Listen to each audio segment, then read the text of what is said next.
లూకాసు వార్త 23వ అధ్యాయము 43వ వచనం చదువుతున్నాను. అందుకు ఆయన నేడు నీవు నాతో కూడా పరదేశంలో ఉందువని నిశ్చయముగా నీతో చెప్పుచున్నాను. ప్రార్థన సహాయం కొరకు మేరీ నక్షత్రం గారు ఉన్నారని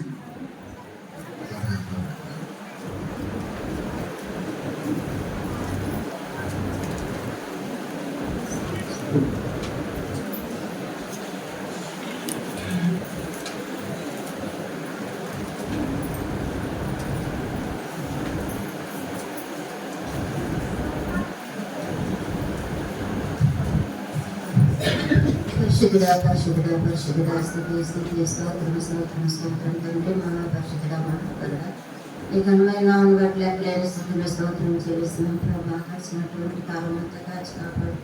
అది ఈ సంవత్సరం నాయన తోడుగా చేయాలి. మహాశక్తులు మమ్మల్ని అందరినీ నీ సన్నిధిలో పెట్టినందుకు స్తోత్రాలు చూపిస్తున్నాం. మొదటి మా కంటే కృపను తోడుగా ఉంచాలి. ఇది రెండో మాట చెప్పనైనా బిడ్డలు మీరు బలపరచండి. మీ ఆత్మతో నింపండి ప్రభా.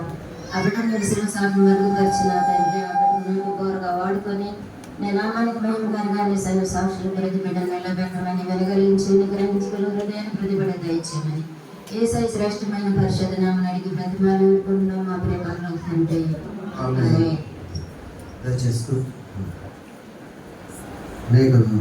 రెండవ మాటలు మనకు మరి ధ్యానం చేసినందుకు కొరకు ఏర్పాటు చేయబడినారు శ్రీమతి ఎస్ మేరీ గారు. వారు వచ్చి మనల్ని ధ్యానంలో నడిపిస్తారు. ఇవ్వబడినటువంటి సమయము 12:35 నుండి 12:55.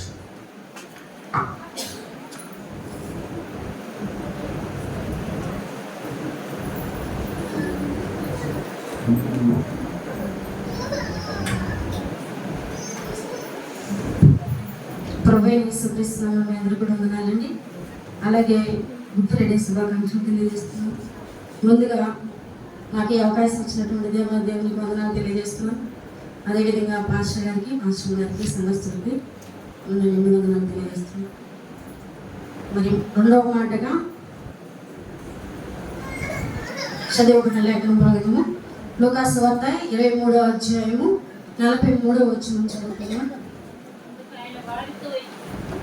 అందుకు ఆయన వారితో నేడు నీవు నాతో కూడా పరదేశంలో ఉందువని నిశ్చయముగా నీతో చెప్పుచున్నానని యేసు ప్రభు వారు సిలువలో మాట్లాడుతూ ఇప్పటి వరకు మనము మొదటి మాటగా తండ్రి వీరేమి చేయుచున్నారు వీరెవరు కనుక వీరిని క్షమించుము అనే మాటను గురించి మరి ధ్యానం చేస్తున్నాము. అదేవిధంగా మరి రెండవ మాటగా నేడు నీవు నాతో కూడా పరదేశంలో ఉందని నిశ్చయముగా నీతో చెప్పుచున్నానని యేసు ప్రభు వారు సిలువలో ఉండి రెండవ మాటగా పలుకుచున్నట్టుగా మనం ఇప్పుడు మరి ధ్యానం చేద్దాం. మనము మరి ముందుగానే దీని గురించి చెప్పి ఉన్నారు. ఆ సమయంలో యేసు ప్రభుతో పాటు కుడి పక్కన ఎడమ వైపున అక్కడే 33వ వచనంలో ఉంటది. వారు కపాలమునబడిన స్థలమునకు వచ్చినప్పుడు అక్కడ కుడివైపున ఒకరిని ఎడమ వైపున ఒకరిని ఆ నేరస్తులను ఆయనతో కూడా సిలువ వేసిరి. యేసు ప్రభు వారితో పాటు మరి కుడివైపున ఎడమ వైపున ఇద్దరు సమానంగా ఒకే యేసు ప్రభు వారి మధ్యలో అటువైపు ఇటువైపు ఇద్దరు నేరస్తులను మరి సిలువ వేసినట్లుగా మనం ఇక్కడ చూస్తున్నాము. వాళ్ళు మరి నేరస్తులు. ప్రభు అయితే మరి ప్రభు గురించి మనం అనేక సంవత్సరాల నుంచి ధ్యానం చేస్తున్నాం. మళ్ళా చెప్పుకునేది కాదు. ఆయన ఏ నేరం లేనివాడు. అయినప్పటికీ కూడా ఒక నేరస్తుల్లో ఒక నేరస్తుడుగా ఒక అన్యాయస్తుడుగా అన్యాయపు తీర్పు పొంది మరి ఆ వాళ్ళతో పాటుగా సమానముగా మరి ఆ రోమ ప్రభుత్వం ఉన్నవాళ్ళు అలా వేయటం అనేది ప్రభు వారు నేను ఒక రాజుని అని చెప్పుకోవటం వాళ్ళు జీర్ణించుకోలేక నువ్వు రాజువు కాదు, నువ్వు ఒక నేరస్తుడివి, నువ్వు వీళ్ళతో సమానం, నువ్వు రాజువా అన్నట్టుగా వాళ్ళ అహాన్ని తగ్గించుకోవడానికి యేసు ప్రభు వారిని ఒక నేరస్తుడుగా ఒక దొంగగా వారి మధ్యలో వేసారు. కానీ అది ఎంత మాట కూడా సత్యం కాదు. సత్యం ఎప్పుడు కూడా సత్యమే. యేసు ప్రభు వారు సిలువ వేసినప్పటికీ కూడా తన యొక్క గుణాలను మనము మరి ప్రతి గుడ్ ఫ్రైడేకి కూడా మనం ఈ 40 దినాలు కూడా ఆ వాక్యాల గురించే ధ్యానం చేస్తూ ఉంటాం. అయితే మరి యెషయా గ్రంథంలో మరి 700 సంవత్సరాల క్రితం ఈ లేఖనాల్లో రాయబడి ఉన్నది. ఇందాక చదువుకున్న యెషయా గ్రంథము 53వ అధ్యాయం 12వ వచనంలో సగములో అతిక్రమములు చేయని వారిలో ఒకరిగా ఎంచబడింది. చదవసరం లేదండి. అతిక్రమం చేయని వారిలో ఒకరిగా ఎంచబడ్డాడు. అయితే యేసుప్రభు అతిక్రమం చేశారా? చేయలేదు.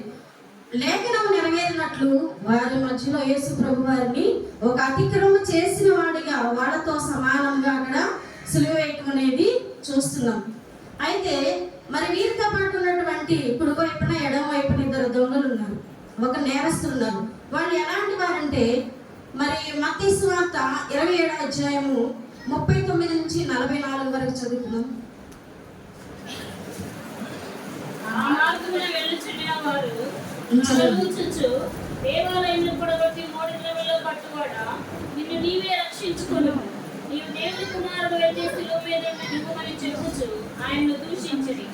అలాగే శాస్త్రులను, పెద్దలను, ప్రధాన యాజకులను కూడా ఆయన అపహసించుచు, వీడు ఇతరులను రక్షించను, తను తానే రక్షించుకొనలేడు. ఇశ్రాయేలు రాజు కదా, ఇప్పుడు శిలువ మీద నుండి దిగిన ఎడల వారిని నమ్ముదుము. వాడు దేవుని యందు విశ్వాసం ఉంచెను, నేను దేవుని కుమారుడని చెప్పెను కనుక ఆయనకి ఇష్టడైతే ఆయన ఇప్పుడు వారిని తప్పించునని చెప్పిరి. ఆయనతో కూడా శిలువ వేయబడిన బందిపోటు దొంగలను అలాగే ఆయనను నిందించిరి. ఇక్కడ చూసినట్లయితే ఆ మార్గం వెలుచున్న వారు తల ఊపుచు ఒక ఎటకారంగా, హేళనగా, అపహాస్యం చేస్తూ ఏమంటున్నారంటే, నీవు దేవుని కుమారుడు అయితే శిలువ మీద నుండి దిగు. అలాగే శాస్త్రులు, పరిసయ్యులు, పెద్దలు, వాళ్ళు కూడా ధర్మశాస్త్రం జరిగిన వారు, వాళ్ళు కూడా ఏమంటున్నారంటే అపహాస్యం చేస్తూ వీడు ఇతరులని రక్షిస్తాడంట, తను తానే రక్షించుకోలేకపోయాడు, ఇంకా ఇతరులని ఏమి రక్షిస్తాడు? ఇశ్రాయేలు రాజు కదా, అంటే రాజు అని చెప్పుకుంటున్నావు కదా నువ్వు, ఇప్పుడు శిలువ మీద నుండి దిగిన ఎడల మేము నమ్ముతాం. ఎప్పుడు నమ్ముతారంటే అప్పుడు శిలువ మీద నుంచి దిగితే నమ్ముతారంట. వాడు దేవుని విశ్వాసం ఉంచెను, నేను దేవుని కుమారుని చెప్పాను కనుక ఆయనకి దేవునికి ఇష్టడైతే ఇప్పుడు వాడిని తప్పిస్తాడు అని వాడిని హేళన చేస్తున్నారు. అయితే దేవుడు తప్పించలేడా? దేవుడు తప్పించాలి. ఈ క్షణంలో యేసుప్రభు ఈ లోకానికి వచ్చింది ఎందుకండి? మరి శిలువ బలియాగం చేయడానికి, అందరిని రక్షించడానికే కదా. వీళ్ళేమంటారు? శిలువ మీద నుంచి దిగమంటున్నారు అంటే ఆ కార్యం చేయొద్దు అంటున్నారు. నువ్వు దిగి నిన్ను నిరూపించుకోప్పుడు మేము నమ్ముతామంటే ఆ కార్యం చేయొద్దు. ఎలాంటి మాటలే మనం చూస్తాం. మత్తయి సువార్త 4వ అధ్యాయంలో అపవాది ఏమంటారంటే, అపవాది శోధకుడు, నీవు దేవుని కుమారుడు అయితే రాళ్ళను రొట్టెలుగా చేసుకోవద్దు. నీవు దేవుని కుమారుడు అయితే ఈ కొండ మీద నుంచి దుముకు. దుమికితే దేవదూతలు వచ్చి నిన్ను పట్టుకుంటారేమో, రాయి కూడా తగలకుండా నీ తండ్రి నిన్ను కాపాడతాడేమో అని హేళన చేస్తాడు. ఈ మనస్తత్వం ఇక్కడ వీళ్ళందరూ చేసేది ఎలా ఉంది? దుష్టుడు ఎలాగైతే మరి దేవుణ్ణి అపహాస్యము చేసి, నీవు దేవుని కుమారుడు కదా, రాళ్ళను రొట్టెలుగా చేసుకో, అలాగే నువ్వు కొండ మీద నుంచి దూకని ఎలా అయితే హేళన చేస్తాడో ఇక్కడ వీళ్ళంతా కూడా అలానే చేస్తున్నారు. ఆ భావంకి చెందిన వాళ్ళు, నువ్వు శిలువ మీద నుంచి దిగు, అలా అయితే మేము నమ్ముతాం అనేటువంటి ఒక అపహాస్యమైనటువంటి హేళనపూర్వమైనటువంటి తల ఊపుచు వ్యంగ్యంగా వాళ్ళు చేస్తున్నారు. అయితే వాళ్ళతో కూడా ఎవరున్నారు? సిలువ వేయబడిన బందిపోటు దొంగలు కూడా అలాగే ఆయన్ని నిందించారు. పక్కన ఉన్నటువంటి కుడి ఎడమలు ఉన్నటువంటి 2 దొంగలు కూడా వాళ్ళే కాకుండా వాళ్ళు కూడా నిందిస్తారు. వాళ్ళు ఎందుకు నిందిస్తారు? వాళ్ళు దొంగలు, వాళ్ళు అసలు నేరం చేసిన వాళ్ళు శిక్షకు అర్హులు. వాళ్ళు కూడా ఏమంటున్నారంటే వాళ్ళతో ఈక్వల్గానే అలాగే నిందించారు. యేసు ప్రభు వారు మరి నాకు నిందించినప్పుడు ఏమన్నారంటే, తండ్రి మీరేమి చేస్తున్నారు వీరు కనుక ఎవరికి కూడా బదులు చెప్పలేదు. ఎందుకు ఎలా మాట్లాడుతున్నారు? మీరు కదా దొంగలు, నేనా దొంగనని ప్రభు గారు అనలేదు. బందిపోటు దొంగలతో పక్కన ఉన్న వాళ్ళతో. అయితే మరి అది మనం చదువుకున్న వాక్యంలోనే 23వ అధ్యాయము లోకాసు వార్త 23:39 వచ్చిన ఒకసారి చదువుకున్నాం. వేలాడ వేయబడిన ఆ నేరస్తులలో ఒకడు ఆయనను దూషించుచు, నీవు క్రీస్తువు కదా, నిన్ను నీవు రక్షించుకును చాలని. ఇక్కడ ఏమంటున్నాడంటే వేలాడబడిన ఆ నేరస్తులు ఒకడంటున్నాడు.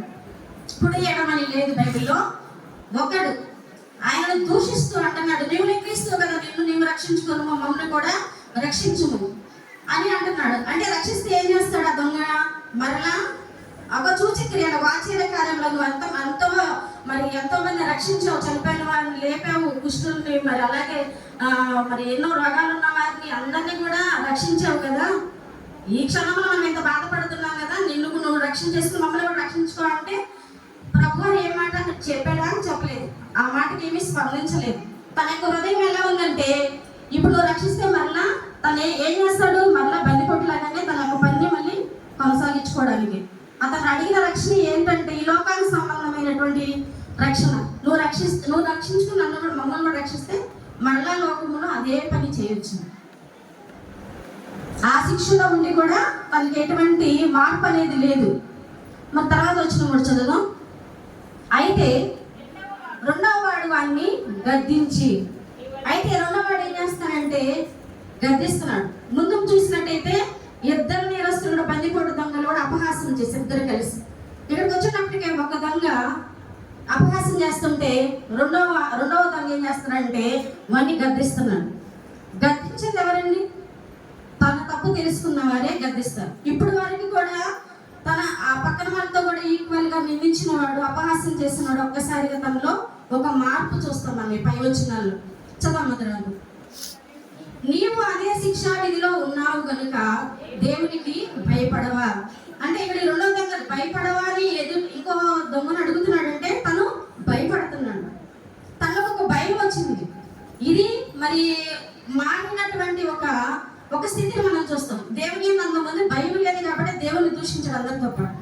ఇప్పుడు ఏమంటున్నాడంటే అతను గద్దిస్తున్నాడు. గద్దిస్తాడంటే ఎవరే అంటే ఒక అధికారంతో గద్దించడం కాదు, అది తన తప్పు తెలుసుకుని వచ్చినటువంటి పరివర్తన ద్వారా రెండో వాడిని ఇద్దరు కలిసే ఉన్నాము, నువ్వు చేస్తుంది తప్పు అని అంటే తన తప్పు తను తెలుసుకున్నాడు అనమాట. నువ్వు ఇది మన ఈ శిక్ష విధికి మనకి ఉన్నాము, నువ్వు దేవునికి భయపడవంటే అతను భయపడుతున్నాడు. అంటే ఇప్పుడు శిక్ష ఎటు అనుభవిస్తున్నారు, ఇంకా అసలు చనిపోతారు, సిలువ మీదే ఉన్నారు, ఇంకా వచ్చి దిగుంచేది లేదు, ఏమి లేదు, శిక్ష అంతా ఖరారైపోయింది, అనుభవిస్తూ ఉన్నారు, ఇక తర్వాత ఏమి లేదు. అంటే దానికన్నా కూడా మించింది ఏదో ఉందని గ్రహించాడు అనమాట ఈ రెండవ దొంగ. దేవునికి భయపడవా అంటే దేవుడు ఏదో శిక్ష విధిస్తాడు దానికి భయపడవా నువ్వు, శరీరాన్ని నశింపచేసేవాడు కాదు, దేవుడికి భయపడవా నువ్వు అని ఒక గ్రహింపు, ఒక పరివర్తన అనేటువంటి రెండవ దొంగలో మనం చూస్తున్నాం. చదువు. మనకైతే ఇది న్యాయమే, చూడండి, మనకైతే ఇది న్యాయమే అంటున్నాం. ఒక దొంగ న్యాయం గురించి మాట్లాడుతున్నాడు. అసలు దొంగలకే న్యాయం అనేది ఉండదు. అసలు అందులో బందిపోటు దొంగలు అంటారు. వాళ్ళు ఏంటంటే ఎదుటివారిని కొట్టి వాళ్ళని చంపి వాళ్ళ దగ్గర డబ్బు ఆస్తిని తీసుకుని ఒక కఠినంగా ఉండేటువంటి స్థితి వాళ్ళది. అతను ఇప్పుడు మనకిది న్యాయమే అని న్యాయం గురించి మాట్లాడుతున్నాడు. ఒక న్యాయములు మనకిది న్యాయమే, మనము చేసిన దానికి తగిన ఫలము పొందుచున్నాము, కానీ ఈయన ఏ తప్పిదము చేయలేదని చెప్పి. చాలండి, ఇక్కడ మనకైతే ఇది న్యాయమే, మనము చేసిన దానికి తగిన ఫలం పొందుచున్నాము అంటే తన యొక్క తప్పుని ఇంతవరకు ఏం చేశాడో దానికి తగిన శిక్ష పడింది అని అతను ఒప్పుకుంటున్నాడు, చెప్పకనే చెప్తున్నాడు అనమాట. ఇది మనకి తగిన ఫలమే, మనకి ఇది శిక్ష పడాల్సిందే, చేసిన వాడికి తగిన ఫలం పొందుచున్నామని ఆయన పశ్చాత్తాపడతాడు. కానీ ఈయన ఏ తప్పిదము చేయలేదు, తన తప్పు తీసుకున్నాడు, ఎదుటి వారిని గర్దిస్తా యేసు ప్రభు చూసి అంతకుముందు వరకు నిందించాడు, కానీ ఈయన ఏ తప్పిదము చేయలేదు. ఇలాగే ఒక మాట ఒకళ్ళు అన్నారు, ఎవరు? పిలాతు గారు, గవర్నర్ గారు, ఈయన ఏ తప్పిదము చేయలేదు, నాకేం కనపడలేదు, మీరు ఎన్నో చెప్తున్నారు కానీ నేరాలు, అనేక మంది సాక్షులు తీసుకొచ్చి చెప్తా ఉన్నారు, కానీ ఇతను ఎందుకు నాకైతే ఏ తప్పిదము ఏ నేరం కూడా కనపడతలేదని పిలాతు అన్నాడు. పిలాతు మరి అన్నప్పుడు అతని విడుదల చేసేటువంటి అధికారం కూడా ఉంటుంది, కానీ ఆయన కూడా చేయకపోయాడు. ఇతను ఏ తప్పిదము చేయలేదు అన్నాడు, చేతులు కడిగేసుకున్నాడు. అదేదో మీరు అనుభవించుకోండి, అది మీకు మీ పిల్లలకే, నాకైతే సంబంధం లేదన్నట్టు చేతులు కడిగేసుకున్నాడు. కానీ ఇక్కడ మరి రెండవ దొంగ ఎంత పరివర్తనగా మాట్లాడుతున్నా అంటే ఈయన ఏ తప్పిదము చేయలేదు అని ఇంకొక అతనికి ఒక సువార్తలాగా ఒక సాక్షిగా చెప్తున్నాడు. ఈయన ఏ తప్పు చేయలేదు. ఒక దొంగకి మరి అసలు చేయలేదు అని సపోర్ట్ చేసిన వాళ్ళు లేరు అంతసేపట్లో. రాత్రి నుంచి ఆ శ్రమలు అన్ని పడి అన్ని తీర్పులు 6 స్థలాల్లో అంత సమయంలో కూడా ఎవరి కాళ్ళని తెలిసి కూడా బయటికి చెప్పే వాళ్ళు ఒక్కడు కూడా లేరు అక్కడ. ఆ ప్రభుత్వానికి భయపడుతున్నారు కానీ తండ్రి యొక్క ఎన్నో మేలు పొందుకుని ఉన్నారు. ఎవరు కూడా ఇదే తప్పు చేస్తారు ఎందుకు అనేది ఎవరు కూడా ప్రశ్నించడానికి ముందుకు రాలేదు. కనీసం ఈ చివరి దశలో ఈ సిలువ పైనటువంటి ఈ దొంగ ఈయన ఏ తప్పిదము చేయలేదు అని చెప్పాడు. అంటే ఈ పిలాతు కన్నా కూడా ఒక న్యాయంగా మాట్లాడాడు. అతని కన్నా కూడా ఒక నీతి ఈయనలో కనిపిస్తుంది అన్నమాట. తప్పును తప్పుగా చెప్పాలంటే అది ఉండాలి, గట్స్ ఉండాలి. చెప్తే ఏమవుతుందో, ఇది నేను చెప్తే ఏమవుతుందో అని పక్షపాతం లేదు అతను. అలాగే ఒక యథార్థంగా చెప్పేశాడు. యథార్థంగా ఉన్న మనసుకి తెలుస్తుంది. అది వాళ్ళే ధైర్యంగా కూడా చెప్పగలరు అన్నమాట. ఈయన అది కనిపిస్తుంది. రెండో దొంగలు ఒక ధైర్యం కనిపిస్తుంది, ఒక యథార్థత కనిపిస్తుంది. అలాగే పక్షపాతం కూడా లేదు. నేను ఇది చెప్తే ఈయన మన నన్ను మన అంటాడా అది కూడా లేదు. పక్షపాతం లేకుండా చెప్పేశాడు. ఇది మనకి న్యాయమే, నువ్వు ఎందుకు రావని గద్దించాడు అనమాట. అప్పుడు గద్దించిన తర్వాత వచ్చిన 42వ వచనంలో ఆయనను చూచి యేసు నీవు నీ రాజ్యములోనికి వచ్చినప్పుడు నన్ను జ్ఞాపకం చేసుకున్నామని. అప్పుడు ఇక్కడ ఆయన చూశాడు, ఈ పరిస్థితి అంతా కూడా చూస్తున్నాడు. యేసు నీ రాజ్యములోనికి వచ్చినప్పుడు అంటున్నాడు. ఆయనకు అసలు రాజ్యం ఎక్కడ ఉంది? శిలువపై మరణించిపోతున్నాడు కదా. యేసు నీవు నీ రాజ్యంలోనికి వస్తే అనట్లేదు, వచ్చినప్పుడు నన్ను జ్ఞాపకం చేసుకును అంటే యేసు ప్రభుతో ఇతనికి ఎంత పరిచయం ఉంటుంది. రాత్రి కాలంలో యేసు ప్రభుని పట్టుకున్నారు, సరసాలో ఉంచారు. ఇంకా అక్కడ నుంచి తీర్పులకు వాళ్ళని కూడా తీసుకొచ్చుంటారు. శిలువ నుంచి ఈ పర్యాయం ఇంతే వాళ్ళకి. ఇంతలోనే ఆ రాజ్యం గురించి కూడా ఆయన ఆలోచన చేశాడు. అంటే పిలాతు దగ్గర నువ్వు రాజు అన్నప్పుడు, అవును నీవు అన్నట్టే నేను రాజుని, ఈ లోకమైంది కాదు నా రాజ్యం, ఇక పరమైంది కాదు నా రాజ్యం వేరు అని చెప్పినప్పుడు ఆ మాటలన్నీ కూడా ఇతని దృష్టిలో మరి పరివర్తనకి, తన యొక్క మార్పుకి కారణమైంది. అవన్నీ చూస్తున్నాడు, గమనిస్తున్నాడు. అయితే ముందుగా నిందించినప్పటికీ కూడా తనని ఏ మాట పట్టుకుని ఉంటుందంటే, అంత హింసిస్తున్నా, అంత గురి చేస్తున్నా కానీ తండ్రి వీరేమి చేయించున్నారు, వీరెరుగును వీరిని క్షమించు అని ప్రభు ఆ యాతనలో కూడా చెప్పినటువంటి మాటను బట్టి ఆయన మారిపోయి ఉండొచ్చు. అంత శ్రమలు ఉండి కూడా మరి ఏ మాట అసలు చిన్న బాధ అయితే మనకి చాలా చికాకుగా ఉంటుంది. అలాంటిది ఆ మరణం అనేది, ఆ బాధ అనేది వర్ణనాతీతం. అంతకు మించి బాధ అనేది ఎవరు కూడా పడలేదు, లేదు కూడా అసలు ఈ ప్రపంచంలో. దానికి మించిన బాధ అనేది లేదు. అటువంటి స్థితిలో కూడా మీరేం చేస్తున్నారు, నేను క్షమించుము అంటే ఈయన మామూలు వ్యక్తి కాదు అని ఆ బందిపోటు దొంగ మనసే మారిపోయింది అనమాట. యేసు ప్రభు గారు సిలువలో చూసినటువంటి ఆ మౌనంకి అర్థం ఇక్కడ ఒక పాపిని మార్చగలిగింది యేసు ప్రభు యొక్క మౌనం. ఆడు అపహాస్యం చేస్తున్నప్పుడు, యాలన చేస్తున్నప్పుడు ప్రభువారు మౌనంగా భరించినప్పుడు అతని యొక్క పక్కనే చూస్తున్నటువంటి 2 ఉన్నారు. వారిలో ఒకరు తన గుండె కరిగిపోయింది. ఈయన నిజంగానే దేవుని కుమారుడు, ఇంకొక రాజ్యం అని నమ్మాడు కాబట్టి యేసు నీవు నీ రాజ్యంలోనికి వచ్చినప్పుడు నన్ను జ్ఞాపకం చేసుకోము అన్నాడు. ఈ రాజ్యం గురించి అనేక సార్లు దేవుడు చెప్పారు. చాలా చోట్ల సువార్తల్లో అన్ని విషయాల్లో కూడా చెప్పారు. ఒకసారి యూదుల అధికారి నికోదేము తన ఇంటికి అర్ధరాత్రి కాలంలో వచ్చినప్పుడు కూడా, నీవు మరి తండ్రి నీతోనే ఉంటాను, ఆత్మ నీతో ఉంటాను, నీ కార్యక్రమాలు చేయలేవు అని అన్నప్పుడు, ఒకడు కొత్తగా జన్మించితేనే కానీ దేవుని రాజ్యంలోనికి ప్రవేశించడని చెప్పాడు. దేవుని రాజ్యంలోనికి ప్రవేశించడని చెప్పాడు. అంటే కొత్తగా జన్మిస్తేనే దేవుని రాజ్యంలోనికి ప్రవేశిస్తాడని చెప్పాడు. మరి కొత్తగా జన్మించడం, నువ్వు దేవుని రాజ్యంలోనికి వచ్చినప్పుడు నన్ను జ్ఞాపకం చేసుకోమన్నప్పుడు, తర్వాత అందుకు ఆయన వాడితో నేడు నీవు నాతో కూడా పరదేశంలో ఉందమని నిశ్చయమని చెప్పేస్తాడు. చూద్దాంలే వచ్చిన తర్వాత లేదు. ఇక్కడ దొంగ ఎంతైతే విశ్వాసంతో అడిగాడో, అసలు ఏం అనుమానం లేదు. నీవు నీ రాజ్యంతో వచ్చినప్పుడు నన్ను నీవు జ్ఞాపకం చేసుకోమన్నప్పుడు ప్రభు వారు కూడా దేనికి అంత త్యాగం చేస్తుంది? ఒక పాప రక్షణ కొరికే కదా, సర్వలోక మానవాళి పాప రక్షణ కొరికే కదా. దేవుడు చేసిన దానికి కూడా ఫలితం ఎంత అంటే, అంత కష్టంలో కూడా మన క్రైస్తవులకి ఏదైనా చూస్తే మనకి శ్రమల్లో కూడా ఎంత ఒక నిరీక్షణ అన్నమాట. ఎక్కడ కూడా ఉండదు. ఒక మాన అనుభవాన్ని కూడా మధురంగా మార్చగలిగింది మన క్రైస్తవ్యం అనేది. ఇక్కడ బందిపోటు దొంగ ఎంత ఎదలు పడుచున్నాడు, ఎన్ని శ్రమలు, ఎంత ఘోరాతి ఘోరంగా చేసి ఉంటాడు, దానికే శిక్ష అనుభవిస్తున్నాడు. ఇక తర్వాత నీకు మరణం, తర్వాత ఏంటన్నది తెలియదు అప్పటి వరకు కూడా. కానీ ఆ చివరి క్షణంలో ఆ కష్టంలో కూడా ఒక మధురమైనటువంటి ఒక భావనకి ఆయన వచ్చేసాడు. అంటే ఒక రాజ్యం ఉంది, ఈయన వస్తాడు, తప్పకుండా ఈయన వస్తాడు, నువ్వు వచ్చినప్పుడు నన్ను జ్ఞాపకం చేసుకున్నావు. అలాగే ప్రభువారు కూడా ఎన్ని శ్రమలో అనుభవించారు. అసలు ప్రార్థన చేశారు, నీ ఇష్టమైతే నిశ్చితమైతే ఈ గిన్నె నా దగ్గర నుంచి తొలగించమని కూడా తండ్రికి వేడుకున్నాడు. అటువంటి ఆ మాన అనుభవంలో కూడా ఒక మధురం. ఎందుకంటే ఇక్కడ ఈ దొంగలో మార్పు, ఎవరు కూడా అంతగా నమ్మిన లేదు. అక్కడ ఎవరున్నారో శిష్యులు అనేక మంది. పక్క అధ్యాయంలో చూస్తే 24 ఒకసారి చూడండి, 7 నుంచి. మనుష్య కుమారుడు పాపిష్ఠులైన మనుషుల చేతికి అప్పగింపబడి సిలువ వేయబడి 3వ దినమందు లేవలసి ఉన్నదని ఆయన మీతో చెప్పిన మాట జ్ఞాపకం చేసుకుని వాడుకొని, అప్పుడు వారాయన మాటలు జ్ఞాపకం చేసుకుని సమాధి యొద్ద నుండి తిరిగి వెళ్ళి ఈ సంగతులన్నీ 11 శిష్యులకు తక్కిన వారికి అందరికీ కూడా తెలియజేసిరి.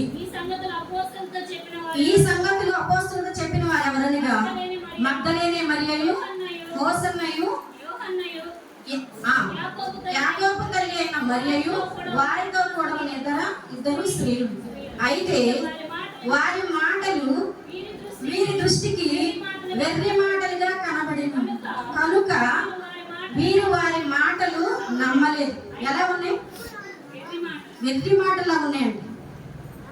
దేవునితో తిరిగారు కదా, 3.5 సంవత్సరాలు తిరిగి శిష్యులు వాళ్ళంతా కూడా దేవునికి చాలా దగ్గరగా ఉన్నారు. అనేక విషయాలు దేవుడు చెప్పినప్పుడు విన్నారు. అయితే వాళ్ళ నమ్మకం, వాళ్ళ విశ్వాసం ఎంతవరకు ఉందంటే యేసు ప్రభుని సిలువ వేసే వరకే ఉంది. ఇంకా లేదు, ఈయన ఏదో మనం విమోచిస్తాడు అనుకున్నాము, ఇంకా లేదు, ఈయన రక్షించుకోలేకపోయాడని అందరిలో ఆ విశ్వాసం అనేది, నమ్మకం అనేది పోయింది. అయితే ప్రభు వారు చెప్పినట్లుగానే 3వ దినం లేచినప్పుడు ఎక్కడికి వస్తారు కొంతమంది. ఈ విషయాలన్నీ చూసి వెళ్ళి చెప్తే నమ్మట్లేదు వాళ్ళు, వెర్రి మాటలాగా ఉన్నాయండి. తర్వాత అక్కడ అయితే పేతురు లేచి సమాధి యొద్దకు పరిగెత్తుకొని పోయి వంగి చూస్తాడండి, అసలు ఇది నిజమా కాదని. ఇది ఆ దొంగలో ఉందండి, ఏమన్నా అనుమానం పడ్డాడా? ఎంత సమయం? ఒక రాత్రి పగలు ఉంది అంతే. ఇన్ని సంవత్సరాలు చూసిన వీళ్ళు కూడా వెర్రి మాటల్లాగా ఉన్నాయండి, వాళ్ళకి నమ్మటం లేదు.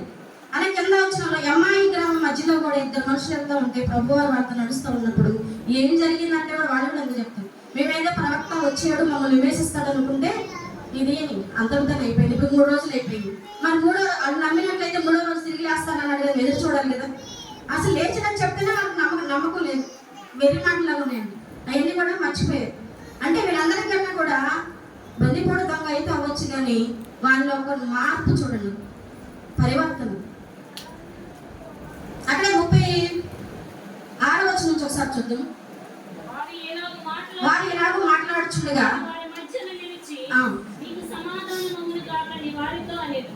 అయితే వారు దిగులు పడి భయాక్రాంతులై భూతము తమ కనబడిన చాలా టైం. ఇక్కడ యేసు ప్రభువు వచ్చినప్పుడు, వాళ్ళ మధ్య వచ్చినప్పుడు భూతం అనుకున్నారండి శిష్యులు. భూతము అని భయపడ్డారండి. అప్పుడు ప్రభు భయపడద్దు, మీరు ఎందుకు కలవర పడుతున్నారు, నేను చెప్పాను కదా అని దేవుడు చెప్తున్నాడు. అప్పుడు కూడా వాళ్ళు నమ్మట్లేదు. భూతం అంటే రక్తమాంసాలు ఉండవు కదా, నన్ను తట్టి చూడండి అంటున్నాడు ప్రభు. తర్వాత వచ్చి చూడండి అక్కడ, నేను ఆయన అంటకు నా చేతులను నా పాదములను చూడండి, నన్ను పట్టి చూడండి. వాళ్ళు సంతోషపడ్డారు, కానీ ఇంకా నమ్మక ఆశ్చర్యపడుచుండగా ఆయన ఇక్కడ మీ అంటే ఏమైనా ఆహారం ఉందా? వారు కాల్చిన చేప ముక్కను ఆయన ఇచ్చిది, ఆయన దాన్ని తీసుకుని వారి అదిగే భోజనం చేసి. అప్పుడు కూడా నమ్మట్లేదు. భూతం అంటారు, నన్ను దాన్ని చూడండి, పట్టుకుని చూడండి అన్న కూడా నమ్మట్లేదు.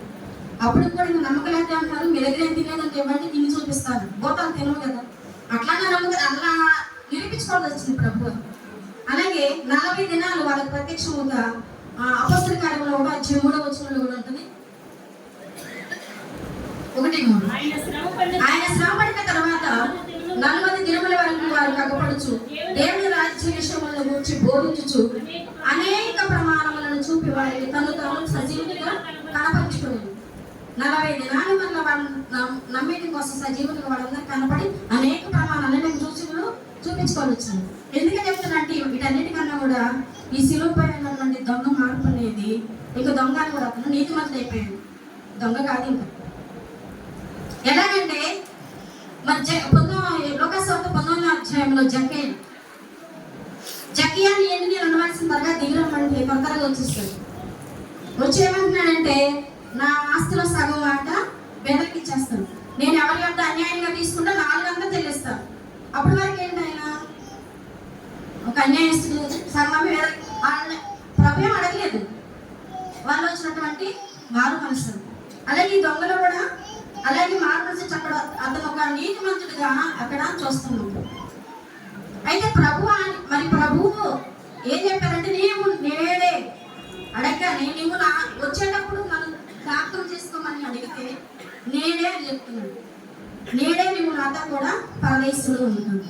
ఈ పరదేశం అంటే పరదేశంలో అంటే రక్షణ వచ్చిందా? మరి పరదేశంలోకి ఎవరంటారు? రక్షించబడిన వారే కదా. మరి రక్షించబడాలంటే మరి ఏం చేయాలి? అవన్నీ కొన్ని నియమాలు ఉన్నాయి కదా. చూడండి, రోమపత్రిక 10:9 చూడండి సార్. యేసు ప్రభు అని నీ నోటితో ఒప్పుకొని దేవుడు మృతుల్లో నుండి ఆయన లేపనని నీ హృదయం మంది విశ్వసించి నడుగు నీవు రక్షించబడదు. చూడండి, యేసు ప్రభుని ఒప్పుకునడం లేదు. ఆయన మృతుల నుంచి లేచి వస్తాడు, రాజ్యంతో వస్తాడు అనే కదా మనం జ్ఞాపకం చేసుకోమంది. ప్రభువా అని యేసు అంటే ప్రభు అని, నువ్వు నీ రాజ్యంలోకి వచ్చినప్పుడు జ్ఞాపకం చేసుకోమంటే తిరిగి వస్తాడని కదా. అంటే హృదయం మంది విశ్వసించాడు, తన నోటితో ఒప్పుకున్నాడు కాబట్టి రక్షణ ఆయనకి వచ్చింది. కాబట్టి యేసు ప్రభు వెంటనే నేడే నీవు నాతో కూడా పరదేశంలో ఉంటామన్నాడు. నీకు చాలా ఆలస్యం లేదు. అంటే ఈ యొక్క మరి ఈ దొంగ గురించి రాత్రి కాలంలోనే ప్రభుత్వం ఉన్నట్టు ఇక్కడ ఉన్నట్టాడు. మళ్ళీ అదే రోజు ఎక్కడ ఉన్నట్టు ప్రభుతో పాటు నేడే పరదేశంలో ఉంటున్నాడు.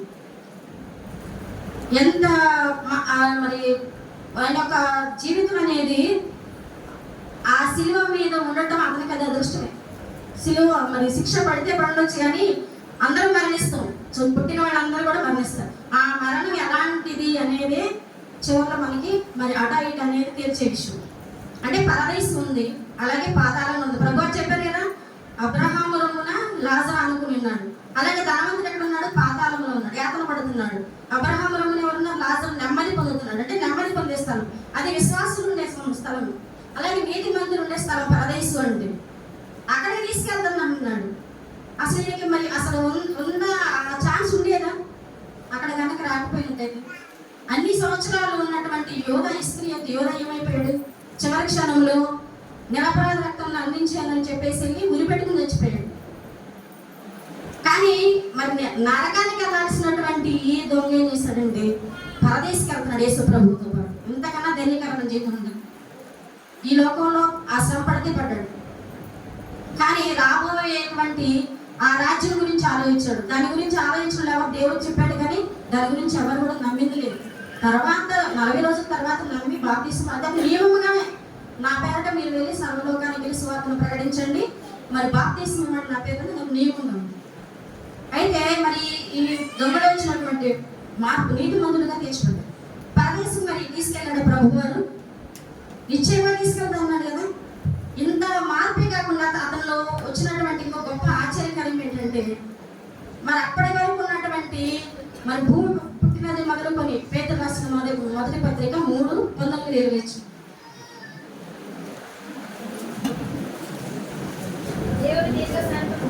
దేవుని దీర్ఘ శాంతము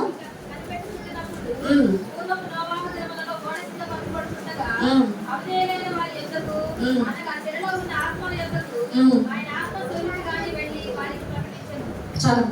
ఇక్కడ ప్రభువారు నోవహు దినములలో మొదలుకొని, అంటే అప్పటి వరకు జనం ఎవరు లేరు కదా, వాళ్ళు 8 మంది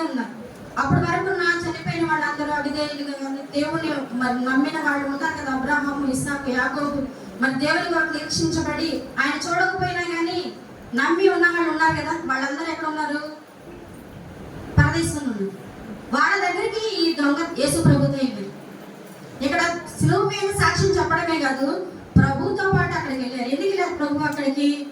ఎఫెసీ రాసిన పత్రిక 4వ అధ్యాయం కాదు, అక్కడే 3వ అధ్యాయం 19వ వచనం. ఆత్మీయతకు ఆయన ఆత్మశిల్పిగానే వెళ్ళి వారికి ప్రకటించాడు. అక్కడే 4:6 వచనం. మృదుని శరీర విషయంలో మానవ రీత్యా తీర్పు పొందినట్లు ఆత్మ విషయంలో దేవుని బట్టి జీవించినట్లు వారికి కూడా సువార్త ప్రకటించబడింది. భూమి మీద ఉన్న వారికే కాదు, మరి అక్కడ ప్రదేశంలో ఉన్న వారికి కూడా వెళ్ళి సువార్త ప్రకటించాడు. వారితో పాటు ఆ సువార్తకి ఎవరు వెళ్ళారు? ఈ దొంగ వెళ్ళారు. ఇక్కడ సాక్ష్యం చెప్పడం కాదు, అవును ఈయన నిజంగానే మానవుల కొరకు మరణించి తిరిగి లేస్తానికి మరి మరణించి కార్యం చేశాడని ఒక సాక్షిగా అక్కడ కూడా వెళ్ళాడు, తీసుకెళ్ళాను. అక్కడ ఉన్నట్టు వాళ్ళందరినీ కూడా స్వార్థ చెప్పి ఆ చరణ చెరగాన్ని పట్టుకుని మరి ఆరోహణం ఆయనని ఎపిసి రాసిన పత్రికలో ఉంది. అయితే మనము మరి మాట ద్వారా తెలుసుకోవాల్సింది ఏంటంటే, మనం ఎట్లా జీవించినప్పటికీ కూడా చివరి మన యొక్క గమ్యం ఏంటనేది మనం తెలుసుకోవాలి. అయితే పాతాళమా పరదేశం. పరదేశంలో ఉన్న వాళ్ళకి అక్కడి నుంచి ఎక్కడికి వెళ్తారు? పరలోకానికి వెళ్తారు. ఇప్పుడు పరదేశంలో ఉన్నారు అంటే నీతిమంతులుగా తీర్చబడిన వారందరూ, విశ్వాసాల జాబితాలో చేర్చబడిన వారందరూ కూడా పరదేశంలో ఉంటారు. ప్రభు వారు వచ్చే వరకు కూడా, 2వ రాకడ వరకు కూడా అక్కడ నెమ్మది పొందుతూ ఉంటారు. లేని వాళ్ళంతా ఎక్కడికి వెళ్తారంటే పాతాళానికి వెళ్తారు, నరకయాతన పడతానికి వెళ్తారు. అయితే ఇద్దరు దొంగలకి మధ్యలో ప్రభు వారు ఎంత సమానంగా, ఎంత దగ్గరలో ఉన్నారో మనందరికీ కూడా దేవుడు అంతానే సమీపంగా ఉన్నాడు. అయితే ఇట్లా మారే వాళ్ళు ఎవరు? ఈ రక్షణ పొందుకునే వాళ్ళు ఎవరు? 2వ దొంగలాగా దాన్ని జారవించుకునే వాళ్ళు అందరూ. ఆయన వెళ్ళిపోయేది పాతాళానికి, ఈయన అక్కడికి పరదేశం. అలా కాకుండా మనమందరం కూడా మరి ప్రకటన గ్రంథం 2వ అధ్యాయం 7వ వచనం, చేయగల వాడు ఆత్మ చూపించిన సంగతులు వినుడుగా, జయించు వారికి మరి పరదేశంలో జీవఫలములు భుజించనిచ్చని చెప్తున్నాను. జయించాలి. ఏం జయించారు కదా, అంతవరకు కూడా సాతాను చేత ప్రేరేపించబడినటువంటి వాళ్ళు ఎన్నో దూషించినప్పటికీ సాతాన్ని జయించాడు, లోకాన్ని జయించాడు. ఈయన మనకు ఒక సాధిస్తున్నాడు. ఇట్లా జయించిన వారిని ఆయన పరదేశంలో మరి జీవఫలాలు భుజింపనిస్తా అంటున్నాడు. ఇటువంటి జీవితం మనందరూ కూడా కావాలని మరి బుద్ధిమానుడు దేవుడు దీవించుడు. 2వ మాటను చక్కగా మనకు వివరించి నేటి కాంటెక్స్ట్లో కూడా యేసు ప్రభు వారి యొక్క మాట ఎంత మనకు సమీపంగా ఉంటుందో అనేటువంటి మంచి సాదృశ్యాన్ని అందించినటువంటి సిస్టర్ గారికి సంఘపక్షంగా, కుటుంబ పక్షంగా వందనాలు తెలియజేస్తున్నా. నేను చెబితే చెప్పినట్లుగా ఉంటుంది, కానీ మరి టైం ఇక్కడికి వచ్చి చెప్పేవారికి ఏమో తక్కువగానే అనిపించవచ్చు. కొంచెం వినేవారి కంటే కూడా అనుకుంటే నేను నాకు ఇంకా ఎక్కువ టెన్షన్లో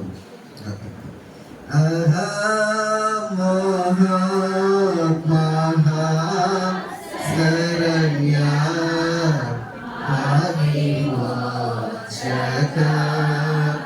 ద్రోహరహిత చంపెని ద్రోహరహిత చంపెని దోషమే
బైబిల్ పఠనము కుమారి ఎస్ నిఖిత గారు చదువుతారు.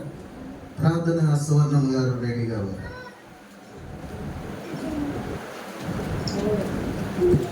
యేసు సిలువలో పలికిన మూడవ మాట యోహాను సువార్త 19వ అధ్యాయము 26 నుంచి 27 వచనాలు. యేసు తన తల్లిను తాను ప్రేమించిన శిష్యుడును దగ్గర నిల్చుండుట చూచి, అమ్మా, ఇదిగో నీ కుమారుడు అని తన తల్లితో చెప్పాను. తరువాత శిష్యుడిని చూసి, ఇదిగో నీ తల్లి అని చెప్పాను. ఆ గడియ నుండి ఆ శిష్యుడు ఆమెను తన ఇంట చేర్చుకొనెను. ప్రార్థన చేసుకుందాం. సువర్ణమ్మ గారు ప్రార్థనలో నడిపిస్తారు.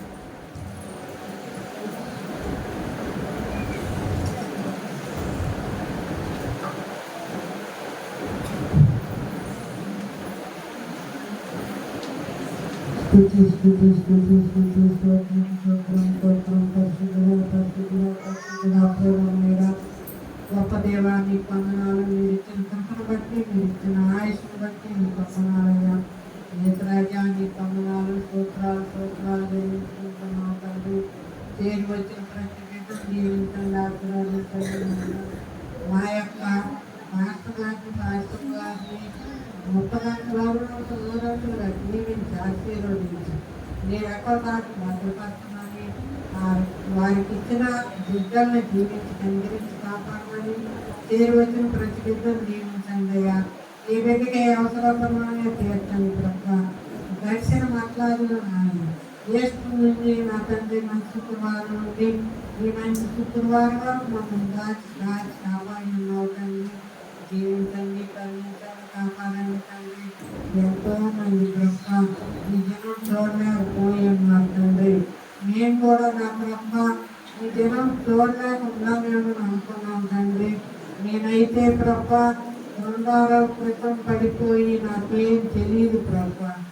అయితే వారు నన్ను మంచానేసి డాక్టర్ చేత వైద్యాలు చేయించి ఉన్నారు. ఇప్పటికి ఎన్నోసార్లు బ్రహ్మ నన్ను పడనెత్తి లేవనెత్తి దేవా నీకు వందనాలయ్యా. మీరు ఇచ్చిన కృపను బట్టి ఎంతో ధన్యత ప్రభ. మీ ధన్యత తెలుసుకునే ప్రభ మేము ఇంకా జీవించే భాగ్యం దయచేయండి తండ్రి. పాపలోకం మీరు ఉంటే తీసివేయండి ప్రభ. ఆదరించండి, కరుణించండి, కాపాడండి అయ్యా. ఈ రకమైన భద్రపరిచి నాయన, ఈ జీవనంతో నింపిన ఆయన ఇంకే కొరతలు ఉన్నాయో తీర్చమని, ప్రతి బిడ్డను ఆశీర్వదించమని, మా సంఘాన్ని అభివృద్ధి పరచమని, మీ దేవుడు నిండుగా అనుగ్రహించమని యేసయ్య నామములో అడిగి వేడుకను ప్రార్థన చేస్తున్నాం తండ్రి. ఈ సమయంలో మరి రంతకుమారి గారు వచ్చి మనల్ని వాక్య పరిచర్యలోకి నడిపిస్తున్నారు. కరెక్ట్గా 1:10 అయింది. 1:25 బెల్ మోగుతుంది. నా దగ్గర బెల్ పెడతాను, నీకు లాభం లేదు.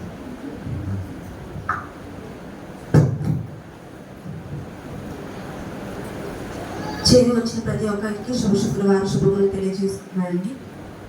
నాకు ఈ అవకాశం ఇచ్చిన దేవాతి దేవునికి, సంఘ కాపరి గారికి, సంఘస్థులకు, సంఘ పెద్దలకు ప్రతి ఒక్కరికి హృదయపూర్వక వందనాలు చెల్లించుకుంటున్నాను. ఇప్పటి వరకు మనం 2 మాటలు అయితే విని ఉన్నాము. ఇప్పుడు మనం 3వ మాటల్లోకి మనం ప్రవేశించి ఉన్నాము. సిలువలో పలికిన అతి ముఖ్యమైన మాటలు, ఎంతో వేదనతో మాట్లాడిన మాటలు, ఎంతో వేదనలో కూడా ఆయన ఎంతో ప్రేమగా మాట్లాడిన మాటలు. 7 మాటలలో ఇప్పుడు మనం 3వ మాటలోకి ప్రవేశించి ఉన్నాం.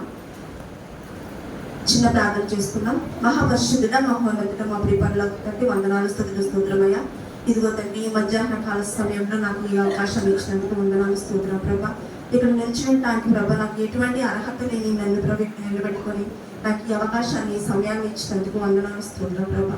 ఇప్పుడు నేను 3వ మాట ప్రభా మాట్లాడుచుంది కదండి. మీకు కాపుదల దయచేయండి ప్రభా. అసలు ఎటువంటి తప్పులు దొరకకుండా ప్రభా మీ యొక్క దీవెన, మీ యొక్క జ్ఞానాన్ని నాకు దయచేసి ప్రభా వాక్యాన్ని నడిపినప్పుడు నడిచేదాకా సమయాన్ని దయచేయమని వేడుకుంటూ, మీకు దీవెనకు మీకు కాపుదల దయచేయమని వేడుకుంటూ, మీ ఆశీర్వాదాలు దీవెన ఉంచమని వేడుకుంటాం తండ్రి. ఆమేన్. సిలువలో పలికిన 7 మాటలలో 3వ మాట యోహాను సువార్త 19వ అధ్యాయం 26-27 వచనాలు మరి ఒకసారి చదువుతున్నామండి. యేసు తన తల్లియు తాను ప్రేమించిన శిష్యులను నిలుచున్నట చూసి, అమ్మా, ఇదిగో నీ కుమారుడు అని తన తల్లితో చెప్పాను. తరువాత శిష్యుని చూచి తరువాత శిష్యుని చూచి నీ తల్లి అని చెప్పాను. ఇదిగో నీ తల్లి అని చెప్పాను. ఆ గడియ నుండి ఆ శిష్యుడు ఆమెను తన ఇంట చేర్చుకునేను. ఇక్కడ చూసినట్లయితే ఇక్కడ తండ్రి మాట్లాడిన మాట తన తల్లిని తీసుకున్న బాధ్యత, తన తల్లి గురించి తీసుకున్న బాధ్యత అన్నమాట. అయితే ఇప్పుడు మనం తల్లిదండ్రులుగా ఎంతో మందిని చూస్తాము. పిల్లల్ని ఎంత ప్రేమగా చూసుకుంటారు, పిల్లలు తన తల్లిదండ్రులని ఏ విధంగా చూసుకుంటున్నారో మనందరికీ తెలిసింది. అయితే ఇక్కడ దేవుడు ఇక్కడ తీసుకున్న చెప్పిన ఈ మాటలో ఎంతో బాధ్యతతో కూడిన మాట కనపడుతుంది మనకి. తల్లి బాధ్యత ఎవరికి అప్పగించాలి? తల్లి బాధ్యత, తల్లి మీద ప్రేమ ఏ విధంగా మన దేవుడు చూయించుకోవాలి. ఎంతో శ్రమలో ఉన్నాడు, ఎంతో శ్రమతో బాధపడుతున్నాడు. ఎంత బాధలో ఉన్నా కానీ తన తల్లి గురించి మాత్రం ఆలోచించడం మర్చిపోలేదు. ఎందుకంటే ఈ మాటలో ఆత్మీయమైన మాట మనకు కనిపిస్తుంది. మానసిక స్థితి, ఆయన స్థితి ఎలా ఉంది, ఆయన ఏ పరిస్థితిలో ఉన్నాడు, అయినా కానీ ఆయన బాధ్యత ఏంటి, ఆ బాధ్యత వల్ల ఆయన కలిగింది ఏంటి అనేది ఆయన ఈ మాట ద్వారా మనతో మాట్లాడుతున్నాడు అన్నమాట. ఆయన శ్రమలో కూడా తన తల్లి బాధ్యతలు అనేది మర్చిపోలేదు. అదే మనమైతే ఏం చేస్తాం, కొంచెం ఒంట్లో బాగోకుండా ఎవరు మన పిల్లలు ఎవరి దగ్గరికి వస్తే నన్ను విసిగించమాకండి, నాకు బాగోలేదు అని చెప్పేసి వాళ్ళని కాసేపు నా దగ్గరకు రావద్దు అని చెప్పేసి మనం మాట్లాడేసి వస్తాం. కానీ తండ్రి గారు చూడండి, మార్కు సువార్త 15:25 ఒకసారి చూడండి. యేసు ప్రభు వారు ఎన్ని గంటలకు సిలువ వేయబడ్డారండి? ఉదయం 9 గంటలకు సిలువ వేయబడ్డారు. ఆయన సిలువ వేసినప్పుడు ఉదయం ఎన్ని గంటలైందండి? 9 గంటలైంది. అదేవిధంగా మార్కు సువార్త 15:33 చూసినట్లయితే మధ్యాహ్నం అనుకొని 3 గంటల వరకు ఆయన ఎన్ని గంటల నుంచి ఎన్ని గంటల వరకు సిలువలో వేయాలి అండి? ఉదయం 9 గంటల నుంచి మధ్యాహ్నం 3 గంటల వరకు సిలువలో ఆయన శరీర బరువు అంతా ఆయన చేతులకి కొట్టిన మేకుల మీద ఆయన బరువు ఎంత మనకి చిన్న ఒక పింగిసి గుచ్చుకొని అది వేలాడుతుంటే ఊరగట్ట తగిలితే అబ్బా అని అంటాం. అలాంటిది ఆ శరీర బరువు అంతా ఆయన సిలువలో ఆ చేతుల మీద పడి అంత బాధగా భారంగా ఉన్న ఆయన బాధ్యత అనేది మర్చిపోలేదు. ఎటువంటి బాధ్యత? తల్లి యొక్క బాధ్యత. ఆ బాధ్యత అంత బాధలో కూడా ఎవరికి అప్పగించాలి, ఏం చేయాలి అని ఆయన ఆలోచించినప్పుడు ఆయన దగ్గర ఎంతమంది ఉన్నారండి అప్పుడు? చూడండి 19:25 చూసుకున్నట్లయితే యోహాను సువార్త 19:25 ఆయన తల్లియు ఆయన తల్లి సహోదరియు కోప భార్య అయిన మరియయు మగ్దలేని మరియయు యేసు సిలువ వద్దనే నిలిచి ఉన్నది. 26 కూడా యేసు తన తల్లియు తాను ప్రేమించిన శిష్యుడును దగ్గర నిలిచి ఉండటం చూసాను. యేసు ఎవరెవరిని చూశాడు? అక్కడ మరియ వాళ్ళని చూశారు, మగ్దలేని మరియ, కోఫ్లా భార్య, ఇక్కడ సహోదరులు, ఇంతమంది ఉన్నారు, శిష్యుడు ఉన్నారు. కానీ ఎవరికి అప్పగించాలి అనేది ఆయన ఆలోచన ఉంది. ఎవరికి అప్పగించాలి? ఆయనకున్న శిష్యులందరిలో ఎంతో ఇష్టమైన శిష్యుడు ఎవరండి? యోహాన్ గారు. ఆ యోహాన్ గారికి తన తల్లి బాధ్యతను అప్పగించాలని చెప్పేసి యేసు ప్రభు వారు ఆలోచన చేసి అప్పుడు ఆ 3వ మాట చెప్పారనమాట. అమ్మా, యోహాన్ గారికి చెప్తున్నారు, ఇదిగో నీ తల్లి చెప్తున్నారు, అమ్మా ఇదిగో నీ కుమారుడు అని చెప్పేసి చెప్తున్నారు అనమాట. అయితే యోహాను సువార్తలో మొత్తం ఎన్నిసార్లు? 4 సార్లు అమ్మ అమ్మ అని పలుకుబడి ఉన్నదన్నమాట. చూస్తున్నట్లయితే పెళ్లి విందులో ద్రాక్షారసం చేసినప్పుడు చెప్తున్నాను, నా సమయం ఇంకా రాలేదు అని అప్పుడు ఒకసారి పలికాడు. మళ్ళీ ఇప్పుడు యోహాను సువార్త 4:21 చూసుకున్నట్లయితే అమ్మ ఒక కాలం వచ్చినది మళ్ళీ చెప్తున్నాడు. అక్కడ అమ్మ నా సమయం ఇంకా రాలేదని చెప్పాడు, ఇక్కడ అమ్మ ఒక కాలము వచ్చుచున్నది అని చెప్పేసి చెప్పాడు అనమాట. అలానే చూసుకున్నట్లయితే యోహాను సువార్త 20:15 చూసుకున్నట్లయితే యేసు అమ్మ ఎందుకు ఏడ్చుచున్నావు, ఎందుకు బాధపడుచున్నావు అమ్మ అని చెప్పేసి యేసు అడుగుచున్నాడు అనమాట. అలానే యోహాను సువార్త 19:26-27 చూసుకున్నట్లయితే సిలువలో పలికిన 3వ మాట. ఇన్నిసార్లు యోహాను సువార్తలో అమ్మ అన్న మాట ఎన్నిసార్లు? 4 సార్లు యేసు ప్రభువారు స్వయంగా అమ్మ అమ్మ అని పలికిన మాటలు అనమాట. మనం మన తల్లిదండ్రులని ఎన్నిసార్లు అమ్మ అని పిలిచినాయి, ప్రేమగా ఆప్యాయంగా ఎన్నిసార్లు పిలుస్తాం? చిన్నప్పటి నుంచి పిలుస్తున్నాం కాబట్టి అమ్మ అమ్మ అమ్మ అమ్మ అని పిలుస్తాం, నాన్న నాన్న అని పిలుస్తాం. ప్రేమగా ఎన్నిసార్లు పిలుస్తాం? వాళ్ళు బాధల్లో ఉన్నప్పుడు మనం ఎన్నిసార్లు ఆప్యాయంగా పలకరిస్తారు? చూస్తున్నట్లయితే 2 తిమోతి 3వ అధ్యాయము 2వ వచనం. ఏలగనగా ఇంకవలాడువారు, అహంకారులు, దూషకులు, తల్లిదండ్రుల కవిధేయతలు, కృతజ్ఞత లేని. నీకు ఎన్ని ఆస్తులుంటే ఏంటి, నీకెంతమంది చుట్టాలుంటే ఏంటి, నీకెంతమంది బంధువులుంటే ఏంటి, నీకెంతమంది స్నేహితులుంటే ఏంటి, నీకెంత సంపాదన ఉంటే ఏంటి, నువ్వెంత సంపాదిస్తే ఏంటి, నీ తల్లిదండ్రులకు కృతజ్ఞత లేనప్పుడు నువ్వెంత సంపాదించినా వ్యర్థమేనమాట. అట్లనే మనం ఏం చేస్తాము? తల్లిదండ్రులకి అసలు లోపడము, వారు చెప్పిన మాటని పెడచోలు పెడతాం. అలానే 1 తిమోతి 5వ అధ్యాయము 8వ వచనంలో చూసుకున్నట్లయితే, ఎవడైనాను స్వకీయులను విశేషంగా తన ఇంటి వారిని సంరక్షించకపోయిన ఎడల వాడు విశ్వాసం త్యాగం చేసిన వాడే అవిశ్వాసమగుడు. నువ్వు ఎంత విశ్వాసంగా, నేను ప్రతిరోజు చర్చకు వస్తున్నా, ప్రతిరోజు ప్రార్థన చేస్తున్నా, ప్రతిరోజు వాక్యం చెప్తున్నా, దేవునికి దశభాగాలు ఇస్తున్నా, చందాలు ఇస్తున్నా, నాకు నా ఫ్రెండ్స్కి హెల్ప్ చేస్తున్నా. నువ్వు ఎంతమంది హెల్ప్ చేస్తే ఏంటి? నీ తల్లిదండ్రులను ప్రేమిస్తున్నావా? నీ తోబుట్టులను ప్రేమిస్తున్నావా? ఇక్కడ ఏమో చెప్పారు? స్వకీయులు. స్వకీయులు అంటే మనవాళ్ళు. మనవాళ్ళు విశేషంగా చెప్తున్నాడు. విశేషంగా ఏంటి? మళ్ళీ ఒకసారి చూడండి అక్కడ.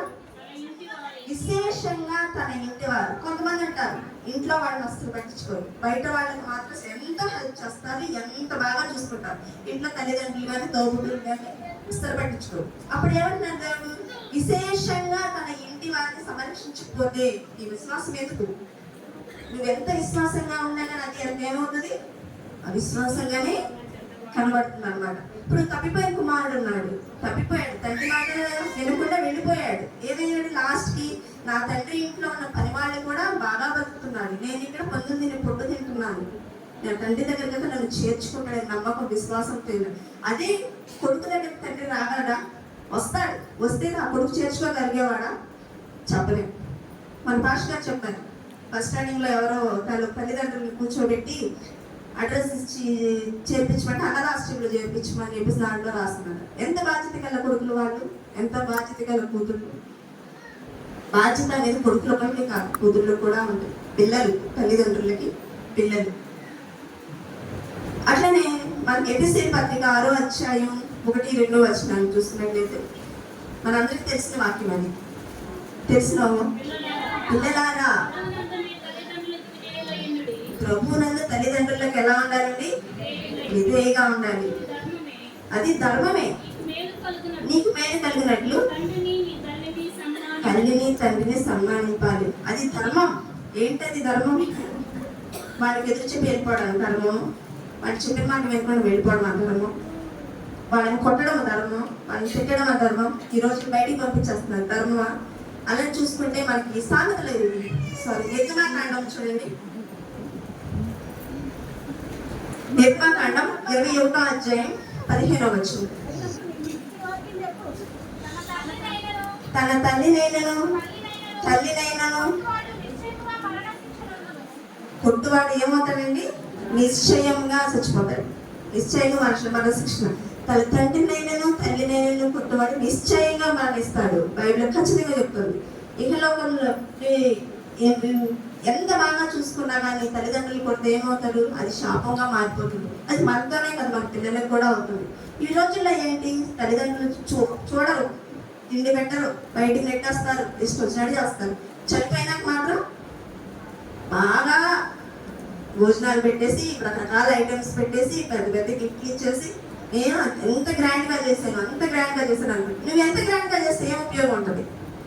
బ్రతికున్నప్పుడు చూడలేని నీ సంపాదన, నీ గొప్పతనం, నువ్వు చనిపోయిన తర్వాత 10 మందికి తెచ్చి భోజనాలు పెట్టడంలో నీ గొప్పతనం తెలుస్తుందా? తినేస్తారు, వెళ్ళిపోతారు, సాయంత్రం మళ్ళీ ఆకలేస్తారు. ఏమంటారు? ఉన్నప్పుడు చూడలేదు కానీ పోయినాక భోజనాలు పెట్టాడు, ఏం ఉపయోగం? అయిపోయింది, తిన్నదంతా అయిపోయింది, నోట్ల మాట అలానే ఉంటుంది. నువ్వు భోజనాలు పెట్టకపోయినా కానీ నీ తల్లిదండ్రులను బాగా చూసుకుంటే ఏమంటారు?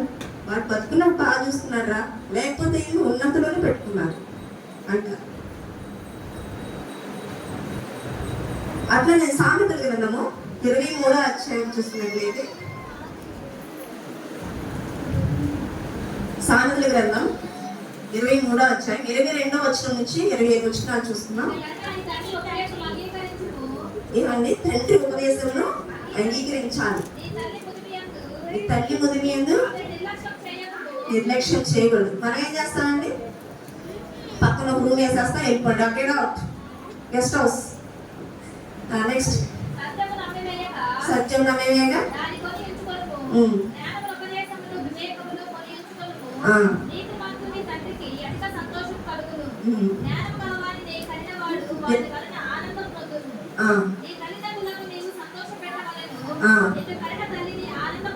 ఏం చేయాలండి? మీ తల్లిదండ్రులు ఏం చేయాలండి?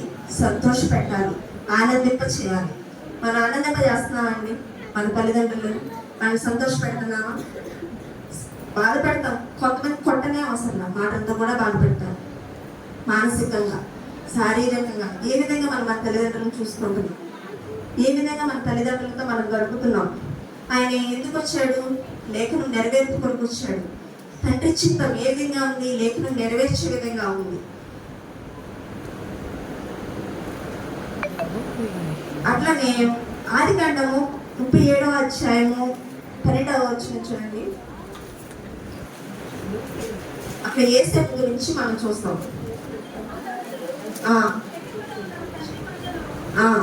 అక్కడ యోసేపు ఏం చేస్తారు? యోసేపుకి చాలా మంది తల్లిదండ్రులు అన్నదమ్ములు ఉన్నారు. ఎంత ప్రేమగా చూసుకుంటారు, అందరు కలిసే ఉంటారు. కానీ యోసేపు అంటే ఏంటో తెలియని చిన్న చూపు. అతనికి ఒక కళ వచ్చినప్పుడు ఏమని చెప్తాడు? నేను రాజుగా ఉంటాను, మీరు నాకు ఇంకా ఉన్నట్లుగా అతని కళ వచ్చినప్పుడు వివరించినప్పుడు అతను ఏం చేస్తాడు? కొట్టి చుట్ట తీసేసి దాంట్లో పడేసేసి అతని అంగీ తీసి గొర్రె మందలో ఒక గొర్రెను వధించేసి ఆ రక్తంతో కట్టి తండ్రికి తీసుకెళ్లి నీ కుమారుడివి చనిపోయాడని చెప్పేసి చెప్తాడు. నీ సహోదరులతో లేని ప్రేమ, నీ తల్లిదండ్రులతో లేని ప్రేమ, నీ బయట వాళ్ళతో అంతిగా ప్రేమ చూపిస్తున్నప్పుడు అది నిజమైన ప్రేమను ఎలా నమ్ముతారు? తోబుట్టిన వాళ్ళతో లేని ప్రేమ, బయట నుంచి వచ్చిన వాళ్ళతో ఆప్యాయంగా ఉంటున్నారంటే ఎంతవరకు అది నమ్మశక్యం? దేవుడికి ఎంతవరకు అంగీకారంగా ఉంటుంది? ఒకసారి ఆలోచించండి. దేవుడు ఆ లేఖనం నెరవేర్పు కొరకే సిలువలో వేలాడి మనకి తల్లి యొక్క బాధ్యత ఏంటి, తల్లిదండ్రుల పట్ల ఉన్న ప్రేమ ఏంటి, వాళ్ళ బాధ్యత ఏంటి అనేది మనకి తెలియజేశాడు అనమాట. ఈ విషయంలో ఒక చిన్న స్టోరీ చెప్తానండి. ఒక పెద్ద రాజ్యం ఉందంట. ఆ రాజ్యంలో ఆ రాజు మంచి బాగా యవ్వనస్తుడు అనమాట. అయితే ఆయనకి ఒక ఆలోచన వచ్చింది, ఎందుకు మన రాజ్యంలో యవ్వనస్తులు ఎందుకు ఉండకూడదు, ముసలి వాళ్ళు ఎందుకు ఉండాలి అని చెప్పేసి ఆయన ఒక ఆలోచన చేసి, అందరూ యవ్వనస్తులు బాగా పనిచేస్తారు, ఈ ముసలి వాళ్ళ వల్ల ఏం ఉపయోగం లేదు, ఎందుకు వీళ్ళందరినీ పంపించేసేద్దాం, చంపేసేద్దాం అన్నట్లుగా ఆయన రాజు ఒక ఆలోచన చేస్తాడనమాట. వెంటనే ఆయన చేసిన ఆలోచనని అమలు చేస్తాడు. వెంటనే చాటింపు వేయిస్తాడు. మన రాజ్యంలో వృద్ధుడు అనేవాడు కనిపించకూడదు, ముసలివాడు అనేవాడు, తల్లి కానీ తండ్రి ఎవరైనా ముసలివాడు అనేవాడు ఎవ్వరు కనిపించడానికి వీల్లేదు అని చెప్పేసి చెప్తాడు. అదేంటి అలా చెప్పేశారు అంటే, ఇది రాజుగా నా ఆజ్ఞ, ఎవరు ఉండడానికి వీల్లేదు, అందరు యవ్వనస్తులే ఉండాలి అని చెప్పేసి చెప్తాడనమాట. చెప్పినప్పుడు ఏమవుతుంది? అందరినీ చంపేసుకుంటా వెళ్ళిపోతాడు. ఒక అతను అంటాడు అనమాట, అందరినీ చంపేస్తుంటే అతను ఆ తండ్రి పట్ల చాలా ప్రేమ కలిగి ఉంటాడు. నా తండ్రిని ఎలాగైనా నేను రక్షించుకోవాలి, ఎలాగైనా కాపాడాలి, ఏం చేయాలి అని చెప్పేసి ఆలోచన చేసినప్పుడు వాళ్ళకి ఒక గూడం లాంటిది, ఒక గది అనేది ఉంటుంది అనమాట. అయితే తండ్రిని సీక్రెట్గా దాంట్లో దాచిపెట్టేసేస్తాడు. దాచిపెట్టేసేసి దాంట్లోంచి బయటకు రాకుండా అట్లానే ఉంచుతాడు అనమాట. ఉంచినప్పుడు ఇక అందరూ ఎవ్వరూ లేరు ఆ రాజ్యంలో, ముసలి వాళ్ళు అనేవాళ్ళు, పెద్దవాళ్ళు అనేవాళ్ళు ఎవ్వరు లేరు. అయితే కొద్ది రోజులు అట్లానే బాగా పంటలు బాగా పండుతున్నాయి, బాగా పనులు బాగా జరుగుతున్నాయి, రాజ్యం చక్కగా అట్లానే ముందుకు వెళ్ళిపోతుంది.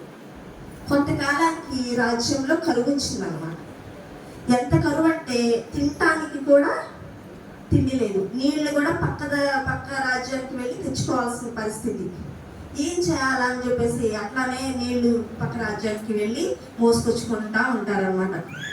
అయితే అందరూ బాధపడతా ఉంటే వీళ్ళ కొడుకు ఏం చేస్తాడు, మా తల్లిదండ్రుల దగ్గరికి వెళ్ళి కొద్దిసేపు మాట్లాడి వస్తూ ఉంటాడు అనమాట.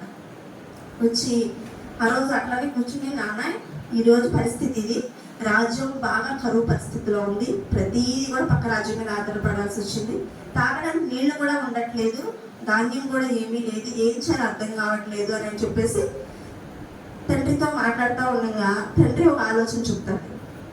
మీరు పక్క రాజ్యంలో నుంచి ధాన్యం మోసుకొస్తున్నప్పుడు ఆ బస్తాల మీద కానీ ఆ మోటార్లో నుంచి ఎంతో కొంత కారిపోతూ ఉంటాయి కదా, అట్లానే నీళ్లు తీసుకొచ్చుకుంటారు కదా, ఆ నీళ్లు తీసుకొచ్చుకున్నప్పుడు ఆ దారిలోనే రావాలి అని చెప్పేసి అడ్డుదారిలో తీసుకురండి అని చెప్పేసి చెప్తారన్నమాట.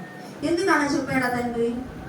ఆ ధాన్యము పోకుండా వచ్చినప్పుడు నీళ్ళకు వెళ్ళి వీళ్ళు నీళ్ళు తీసుకొచ్చినప్పుడు ఆ నీళ్ళకి ఆ ధాన్యం మళ్ళీ మొలకలు వచ్చి ఆ మళ్ళీ ధాన్యం అనేది రాజ్యంలో వస్తుందని చెప్పేసి ఆ తండ్రి చెప్తాడనమాట. అయితే ఈ విషయం వెళ్ళి రాజుగారితో చెప్తాడు. అయ్యా మనం ఎట్లా నీళ్లు తెచ్చుకుంటున్నాము, ధాన్యం తెచ్చుకుంటున్నాము కదా, ఇలా చేస్తే పంట వస్తుంది కదా, మనకి కొంతవరకైనా తగ్గిద్ది కదా అని చెప్పేసి చెప్తాడనమాట. సరే ఆలోచన బాగుందని చెప్పేసి చెప్తారు. కొద్ది రోజులు పంట వస్తుంది, బాగానే ఉంటుంది. అతన్ని పిలిచి ఇట్లా సన్మానించడానికి అందరిలో పెట్టేసి చేస్తుంటే, నీకు ఈ ఆలోచన ఎలా వచ్చిందంటే అప్పుడు చెప్తాడు, నన్ను క్షమించయ్యా, నేను నా తండ్రిని మీకు అప్పగించలేదు, నేను నా తండ్రి బాధ్యత తీసుకుని నేను ఇట్లా దాచిపెట్టాను, నా తండ్రి ఇచ్చిన సలహా మేరకు ఈ రోజు మన రాజ్యం అంతా ఈ విధంగా ఉంది అని చెప్పేసి ఆ రాజుగారికి అతను చెప్పినప్పుడు ఆ రాజుగారు ఎంత తప్పు చేశారు అనేది అప్పుడు తెలుసుకున్నారు అన్నమాట. పెద్దవాళ్ళు చెప్పిన సలహాలు మనం ఏ పిల్లడికి కూడా త్రోసిపుచ్చకూడదు. కాబట్టి మనందరం కూడా తల్లిదండ్రుల మీద బాధ్యత కలిగి, తల్లిదండ్రుల ప్రేమ కలిగి ప్రతి ఒక్కరము వాళ్ళని చేర్చుకొని ప్రేమతో కలిగి, అతను అంత శ్రమ పడ్డా కూడా తల్లి బాధ్యత ఎట్లాగైతే విడిచిపెట్టలేదు, మనందరం కూడా మన తల్లిదండ్రుల పట్ల అదే బాధ్యత కలిగి ఉండాలని చెప్పేసి ఈ మధ్యాహ్న సమయంలో దేవుని పక్షంగా అందరికీ వేడుకుంటున్నాం. ఈ సమయం ఇచ్చిన ఆశ గారికి మరొకసారి వందనాలు చెల్లించుకుంటున్నాం. Thank you.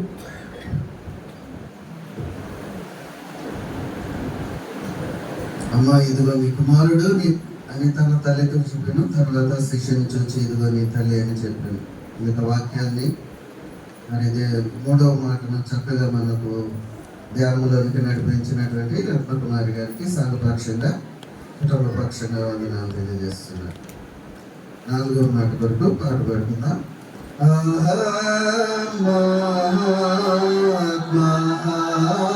శరణ్యా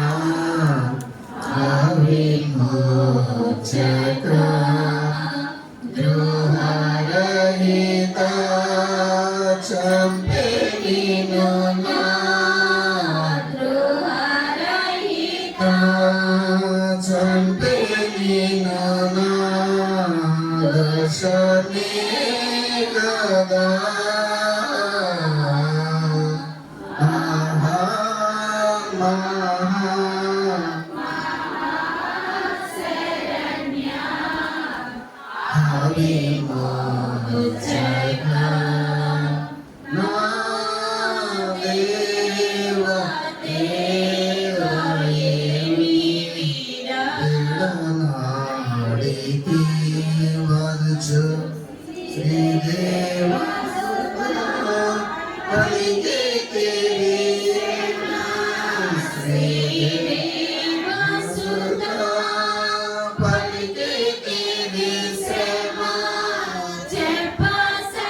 బైబిల్ పట్టణము కుమారి ప్రిన్సి అన్నారు.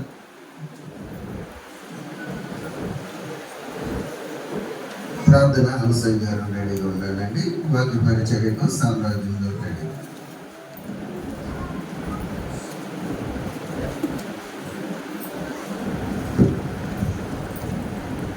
మత్తయి సువార్త 25వ అధ్యాయం 45వ వచనం చదువుతాను. ఇంచుమించు 3 గంటలప్పుడు యేసు ఏలి ఏలి రామా సబక్తాని బిగ్గరగా కేకవేశాను.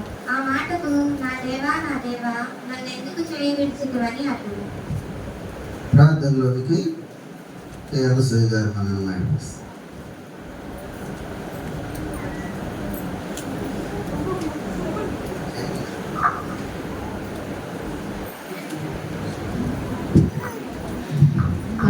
పరిశుద్ధ ప్రేమ గల మా తండ్రి ప్రభు దేవ ఈ బంగారు కాళ్ళకు స్తోత్రం ఉన్నాడు. ఎక్కడెక్కడ ముగ్గురు కూడి నామం ప్రార్థన చేస్తాను వారం వచ్చి ఎందుకని చెప్పండి. నీకు స్తోత్రం కల్పలము అయోగ్యము ఎన్నికైన వారం మా ప్రభు అయినప్పటికీ నా తండ్రి నీ ప్రేమ నీ కృప నీ కాపుదల మా ప్రేమించి స్తోత్రం. ఇదిగో నా తండ్రి 4వ మాట చెప్పబోతున్న నీ బిడ్డను బలపరచండి తండ్రి. నేను ఎక్కడ చాటున భద్రపరిచి వారి నోటిని వేపుగా వాడుతున్నాను ప్రార్థిస్తున్నాం పరమ తండ్రి. నీకు స్తోత్రాలు తండ్రి. నేను వాక్యం నీకు అర్థంగా పోనీయక వెనుగల చెవిని గ్రహించగల మనస్సును మా అందరికీ దయచేయమని యేసుక్రీస్తు పుణ్య నామం బట్టి అడిగి వేడుకొంచున్నాం తండ్రి. ఆమేన్.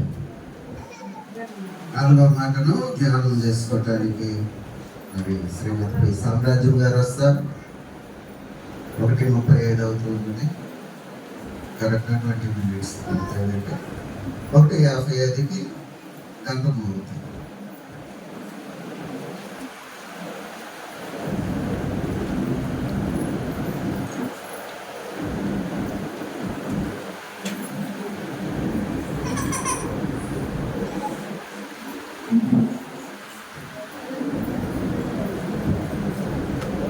మొదటిగా నాకు ఈ అవకాశం ఇచ్చిన దేవతకి నా హృదయపూర్వక వందనాలు స్తోత్రాలు చెల్లించుకుంటున్నాను. పాస్టర్ గారికి నా వందనాలు చెల్లించుకుంటున్నాను. చేరవచ్చిన సంఘములకు వందనాలు చెల్లించుకుంటున్నాను.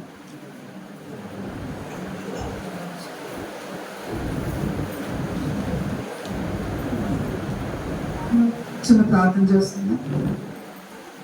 మహాత్ముడా మహోన్నతుడా సర్వశక్తిమంతుడా సజీవమైన తండ్రి ఈ పరిశుద్ధ నామమునకు స్తోత్రములు ప్రభా. అయా మేము ఎన్నిక లేని వారము, యోగ్యత అంతకన్నా లేని వారము, అర్హులము కానప్పటికీ మమ్మల్ని పిలిచి ఈ విధముగా నిలబెట్టుకుంటున్నా నీ కృపను బట్టి నీకు వందనాలు స్తోత్రములు చెల్లించుకుంటున్నాను తండ్రి. మా నోటికి మీరు బుహరగా ఉండండి, మాతో మీరు ఉండండి. మమ్మల్ని బలపరిచి వేడిపించి మీ బిడ్డలతో మీరు మాట్లాడి మీ కృపను వర్ధలింపచేయమని నజరుడైన యేసుక్రీస్తు ఉన్నతమైన నామములో వేడుకొని ప్రార్థిస్తున్నాం పరమ తండ్రి. ఆమేన్.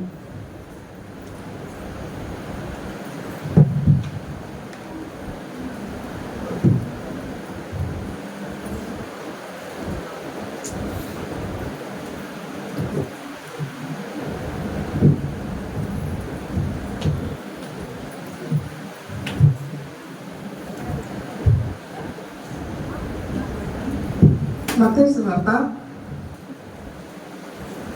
27వ అధ్యాయము 46వ వచనము.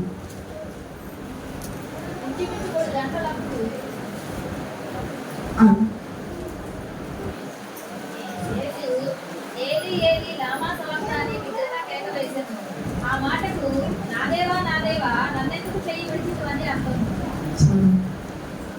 ఇంచుమించు 3 గంటలప్పుడు యేసు ఏలి ఏలి లామా సబక్తా అని బిగ్గరగా కేకవేశాను. ఏలి ఏలి లామా సబక్తా అని బిగ్గరగా కేకవేశాను. ఆ మాటకు నా దేవా నన్నెందుకు చేయి విడిచితివి. నా దేవా నన్నెందుకు చేయి విడిచితివి. దేవుడు తండ్రి దేవుడు ఇక్కడ కుమారుడైన దేవుడిని పూర్తిగా చేయి విడిచిపెట్టేశాడు. ఎందుకు విడిచిపెట్టాడు అంటే ఆయన పాపముగా చేయబడ్డాడు. పాపము లేనివాడు కనుక లేనివాడైనప్పటికీ పాపముగా చేయబడ్డాడు. పాపముగా చేయబడినప్పుడు దేవునికి తండ్రికి కుమారునికి ఎడబాటు. ఆ ఎడబాటు తట్టుకోలేక తండ్రిని వేడుకుంటున్నాడు కుమారుడు. నా దేవా నన్నెందుకు చేయి విడిచితివని. యోహాను సువార్త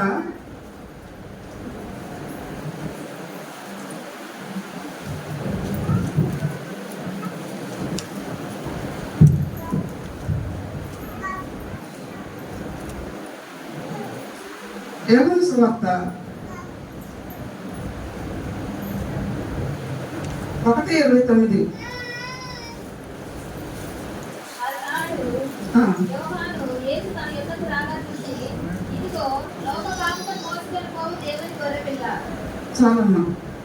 ఇదిగో లోక పాపములు మోసుకును దేవుని గొర్రెపిల్ల. అంటే ఈ లోకములో ఉన్న సమస్త పాపములు దేవుని మీద మోపబడ్డాయి. దేవుని మీద మోపబడ్డాయి కాబట్టే దేవుడు తండ్రికి కుమారుడు ఎడబాటు కలిగింది. ఎడబాటు కలిగినప్పుడు నా దేవా నన్నెందుకు చేయి విడిచితివి? దేవుడు విడవబడ్డాడు. ఇక్కడ 3 మాటలు, మొదటి 3 మాటలు తండ్రికి, బిడ్డలకి అంటే సంఘానికి, సమాజానికి, అంటే తండ్రి మన గురించి 3 మాటల ద్వారా చెప్పబడ్డాడు. 4వ మాట నుంచి మిగిలిన 7వ మాట వరకు తండ్రికి కుమారుడికి మధ్య జరిగిన సంభాషణ. అయితే తండ్రి విడవబడ్డప్పుడు నా దేవా ఎడబాటు జరిగింది. అక్కడ కొంచెం కింద ఇంకొక మాట చూద్దాము. అక్కడ నిలిచిన వారిలో కొందరు మాట విని ఇతడు ఏలియాను పిలుచుతున్నాడు అనేది.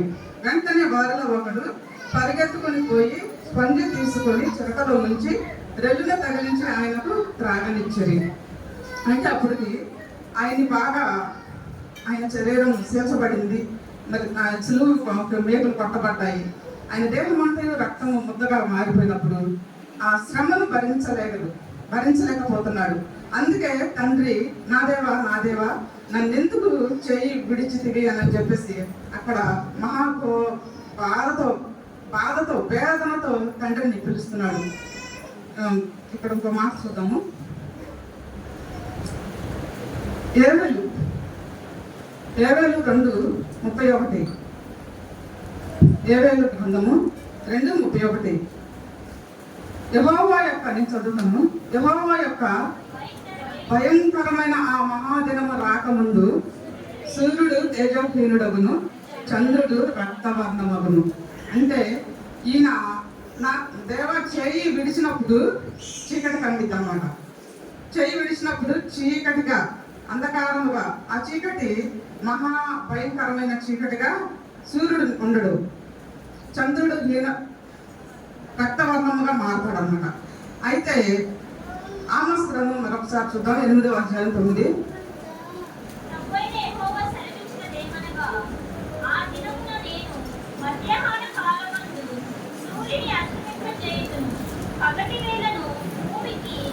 చీకటి కమ్మ చేయుదును. ఆ దినమున నేను ఏ దినమున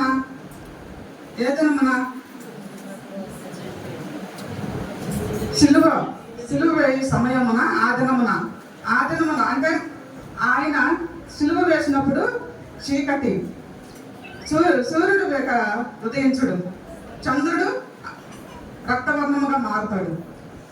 ఆ ఎడబాటు చీకటి, వారి దేవునికి ఆయనకి ఆ చీకటి, దేవుని మధ్యన ఆయన మధ్యన చీకటి.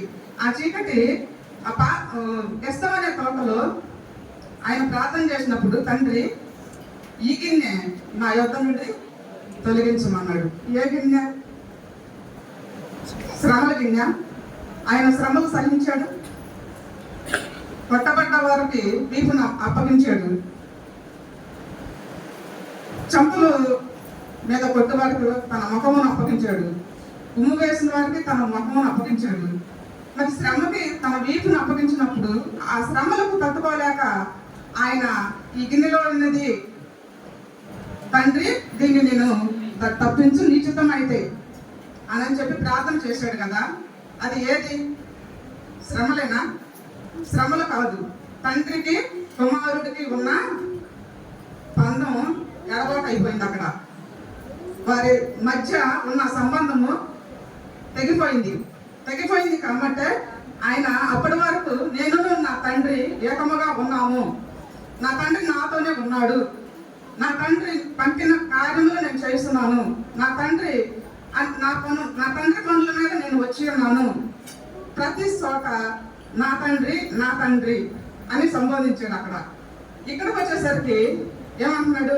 నా దేవా నన్నెందుకు చేయి విడిచితివి. యోహాను సువార్త 16:32 నేను చదువుతాను. ఇదిగో మీలో ప్రతి వాడును ఎవరి ఇంటికి వారు చెదిరిపోయి నన్ను ఒంటరిగా విడిచిపెట్టు గడియ వచ్చే ఉన్నది. అయితే తండ్రి నాతో ఉన్నాడు కనుక నేను ఒంటరిగా లేను. చాలమ్మా. ఇక్కడేమంటున్నాడు? అయితే తండ్రి నాతో ఉన్నాడు కనుక నేను ఒంటరిగా లేనంటున్నాడు. ఆయన ఇక్కడికి వచ్చిన చిన్నప్పటి నుంచి తండ్రి ఆయన ఏకమై ఉన్నారు. ఈ యొక్క 4వ మాటలకు వచ్చేసరికి నా దేవా నన్ను ఎందుకు చేయి విడిచితివి అంటే ఇక్కడ వాళ్ళు ఇద్దరికి ఉన్న బంధం తెగిపోయింది.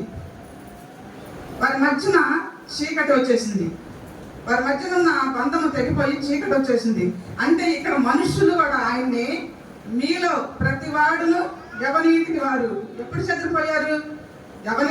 ఎప్పుడు చెదిరిపోయారు? వాళ్ళు క్రీస్తుని సిలువకు అప్పగించినప్పుడు ఎవరి ఇంటికి వాళ్ళు వెళ్ళిపోయారు. ఆయన సిలువేసినప్పుడు శిష్యులందరూ మరలా మనం ఆయన 3వ రోజు లెగుస్తానని అనేక మార్లు చెప్పిన వాళ్ళు జ్ఞాపకం ఉంచుకోకుండా మరలా మనం మన పాత వృత్తి అంటే అంతకుముందు చేపలు పట్టే వృత్తిలోనికి మరలా వాళ్ళు దోణెలలో బలము తీసుకొని వెళ్ళిపోయారు. ఆయన ఏమంటున్నాడు?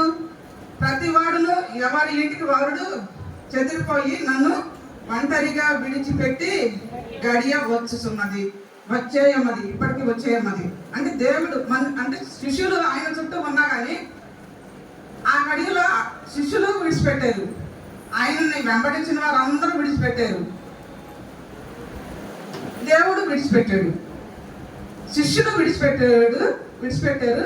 ఆయనతో ఉన్న వాళ్ళందరూ విడిచిపెట్టారు. కానీ దేవుడు కూడా విడిచిపెట్టేసరికి ఆయన ఆ బాధని తట్టుకోలేక, ఆ ఎడబాటును తట్టుకోలేక నా దేవా నన్నెందుకు చేయి విడిచితివి. 22వ కీర్తన ఒకసారి చూద్దాం.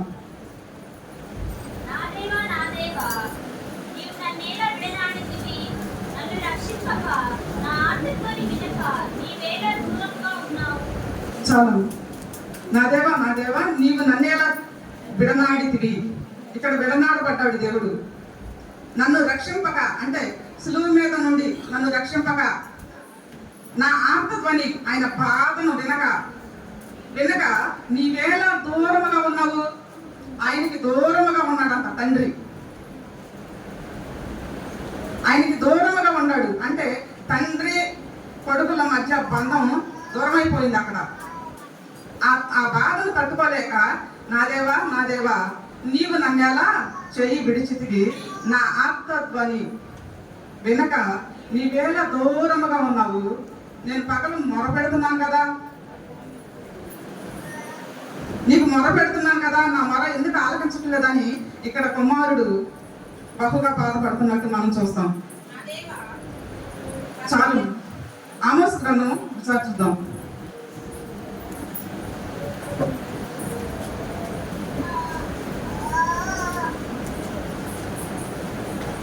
ఆమోస్ గ్రంథం 8:9 8వ అధ్యాయం 9వ వచనం. ప్రభువైన యెహోవా సెలవిచ్చినదేమనగా ఆ దినమున నేను మధ్యాహ్న కాలమందు సూర్యుని అస్తమింపచేయుదును. ఆగండి, చాలండి. ఎవరండి ఇక్కడ ఏం చెప్తున్నాడు? సూర్యుడిని అస్తమింపచేసేది ఎవరు? తండ్రి అయిన యెహోవా. సూర్యుని ఇక్కడ అస్తమింపచేస్తున్నాడు మధ్యాహ్న కాలమున అంధకారము. సూర్యుడిని చీకటిగా కమ్మజేస్తున్నాడు అన్నమాట. మధ్యాహ్న కాలమున సూర్యుని అస్తమింపచేయుదును, పగటి వేళను భూమికి చీకటి కమ్మ చేయుదును. ఆ సమయంలో పగటి వేళ భూమికి దేవుడు చీకటిని కమ్మ చేస్తున్నాడు.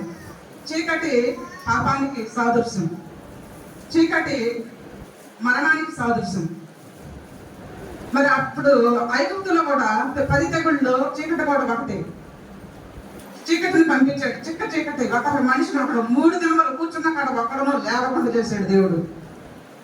3 దినములు ఒక్కడు కూడా లేవకుండా చేశాడు. అంటే లేచి దానికి కూడా వాళ్ళకి చీకటి దారి కనపడలేదు. చీకటి అంత భయంకరమైన పాపం అన్నమాట. హెబ్రీ పత్రిక 12:29 చూద్దాం. నేను చదువుతాను. నిశ్చలమైన రాజ్యమును పొంది దైవ కృప కలిగి ఉందుము. ఆ కృప కలిగి వినయ భయభక్తులతో దేవునికి ప్రీతికరమైన సేవ చేయుదుము. ఏలయనగా మన దేవుడు దహించు అగ్ని అయి ఉన్నాడు. ఆయన సూర్యుడిని చంద్రుడిని సమస్తమును సృష్టించిన సృష్టికర్త దహించు అగ్ని అయి కూడా ఉన్నాడు. పాపలను దహించే దేవుడిగా ఉన్నాడు. కానీ ఆయన మానవుడిగా వచ్చి మన పాపముల కొరకు, మన శాప భారమును తొలగించడానికి కొరకు ఆయన శిలువ మరణానికి తను తాను అప్పగించుకున్నాడు. తను తాను రిక్తునిగా చేసుకున్నాడు. తను తాను తగ్గించుకున్నాడు. ఆయనకి సమస్తము సాధ్యమే. కానీ మన ప్రాణములను రక్షించడం కొరకు తను తాను ఆయన తగ్గించుకున్నాడు. 2 కొరింథీ 5:21 చూద్దాం. ఎందుకనగా నేను చదువుతాను. ఎందుకనగా మనమాయన యందు దేవుని నీతి అగునట్లు పాపమెరుగని ఆయనను మన కోసము పాపముగా చేశాను. పాపము ఎరుగని ఆయన మన కోసం ఆయన పాపముగా మారాడు. ఆయన పాపము లేని వాడు, పరిశుద్ధుడును. అందుకే ఆయన మామూలుగా పుట్టినప్పుడు కూడా లూకా సువార్త 2లో గలిలయ ప్రాంతంలో ఉన్న జనుల కోసం, అంటే చీకటిలో కూర్చున్న వారి కోసం, మరణ అంధకారంలో ఉన్న వారి కోసం ఆయన వచ్చి ఉన్నాడు. చీకటిలో నుండి మరణాంధకారంలో ఉన్న మన కొరకు ఆయన వచ్చి ఉన్నాడని ఇక్కడ మనం లూకా సువార్తలో చూద్దాం. మార్కు 14:36 చూద్దాం. మార్కు సువార్త 14:36.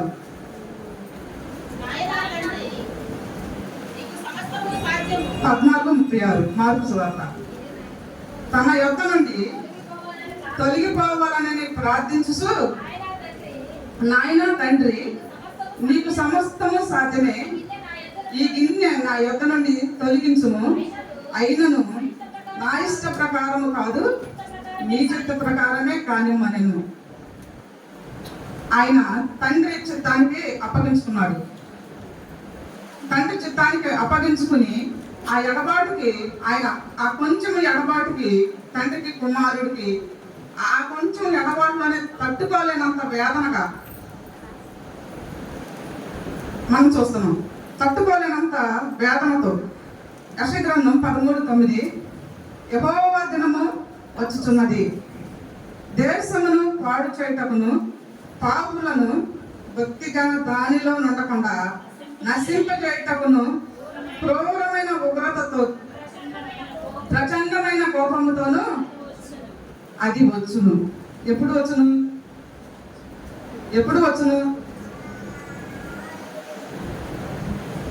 యెహోవా దినము ఎప్పుడు వచ్చును?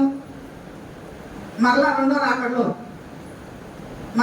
రాకడలో వచ్చినప్పుడు ఆ దినము వచ్చుచున్నది, దేశమును పాడు చేయటమును పాపులను బొత్తిగా దానిలో ఉండకుండా నశింపజేయటమును క్రూరమైన ఉగ్రతను ప్రచండమైన కోపముతోను అది వచ్చుచున్నది.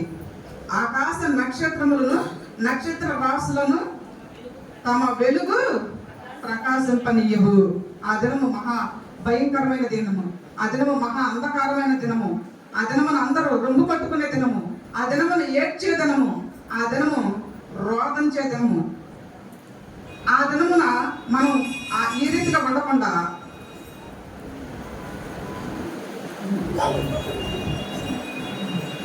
ఇచ్చిన సమయం అయిపోయింది.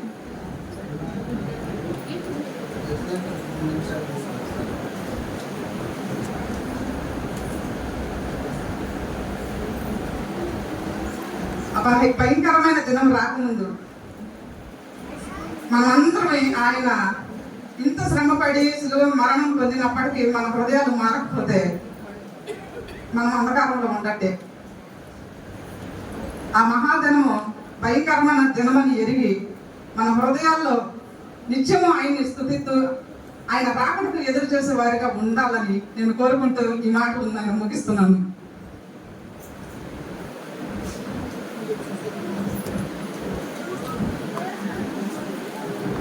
నా దేవా నన్ను ఎందుకు చేయవిడిచితిని అనేటువంటి మాట మీద చక్కని మరి తలంపులను మనకు అందించినటువంటి సహోదరి సామ్రాజ్యమ్మ గారికి సంఘపక్షంగా కుటుంబ పక్షంగా వందనాలు తెలియజేస్తున్నా.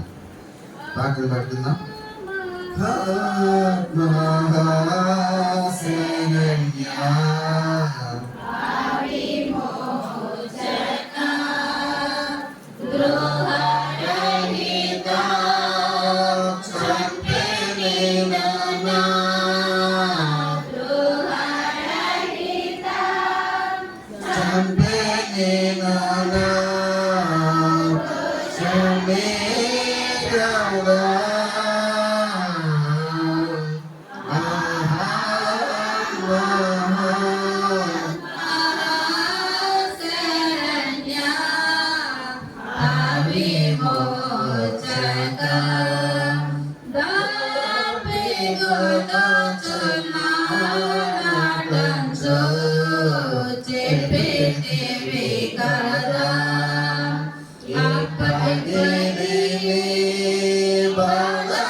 చదువుకుంటూ రేపు కుమారికి నవ్యశ్రీ గారు యోహాను సువార్త 19వ అధ్యాయం 28వ వచనం.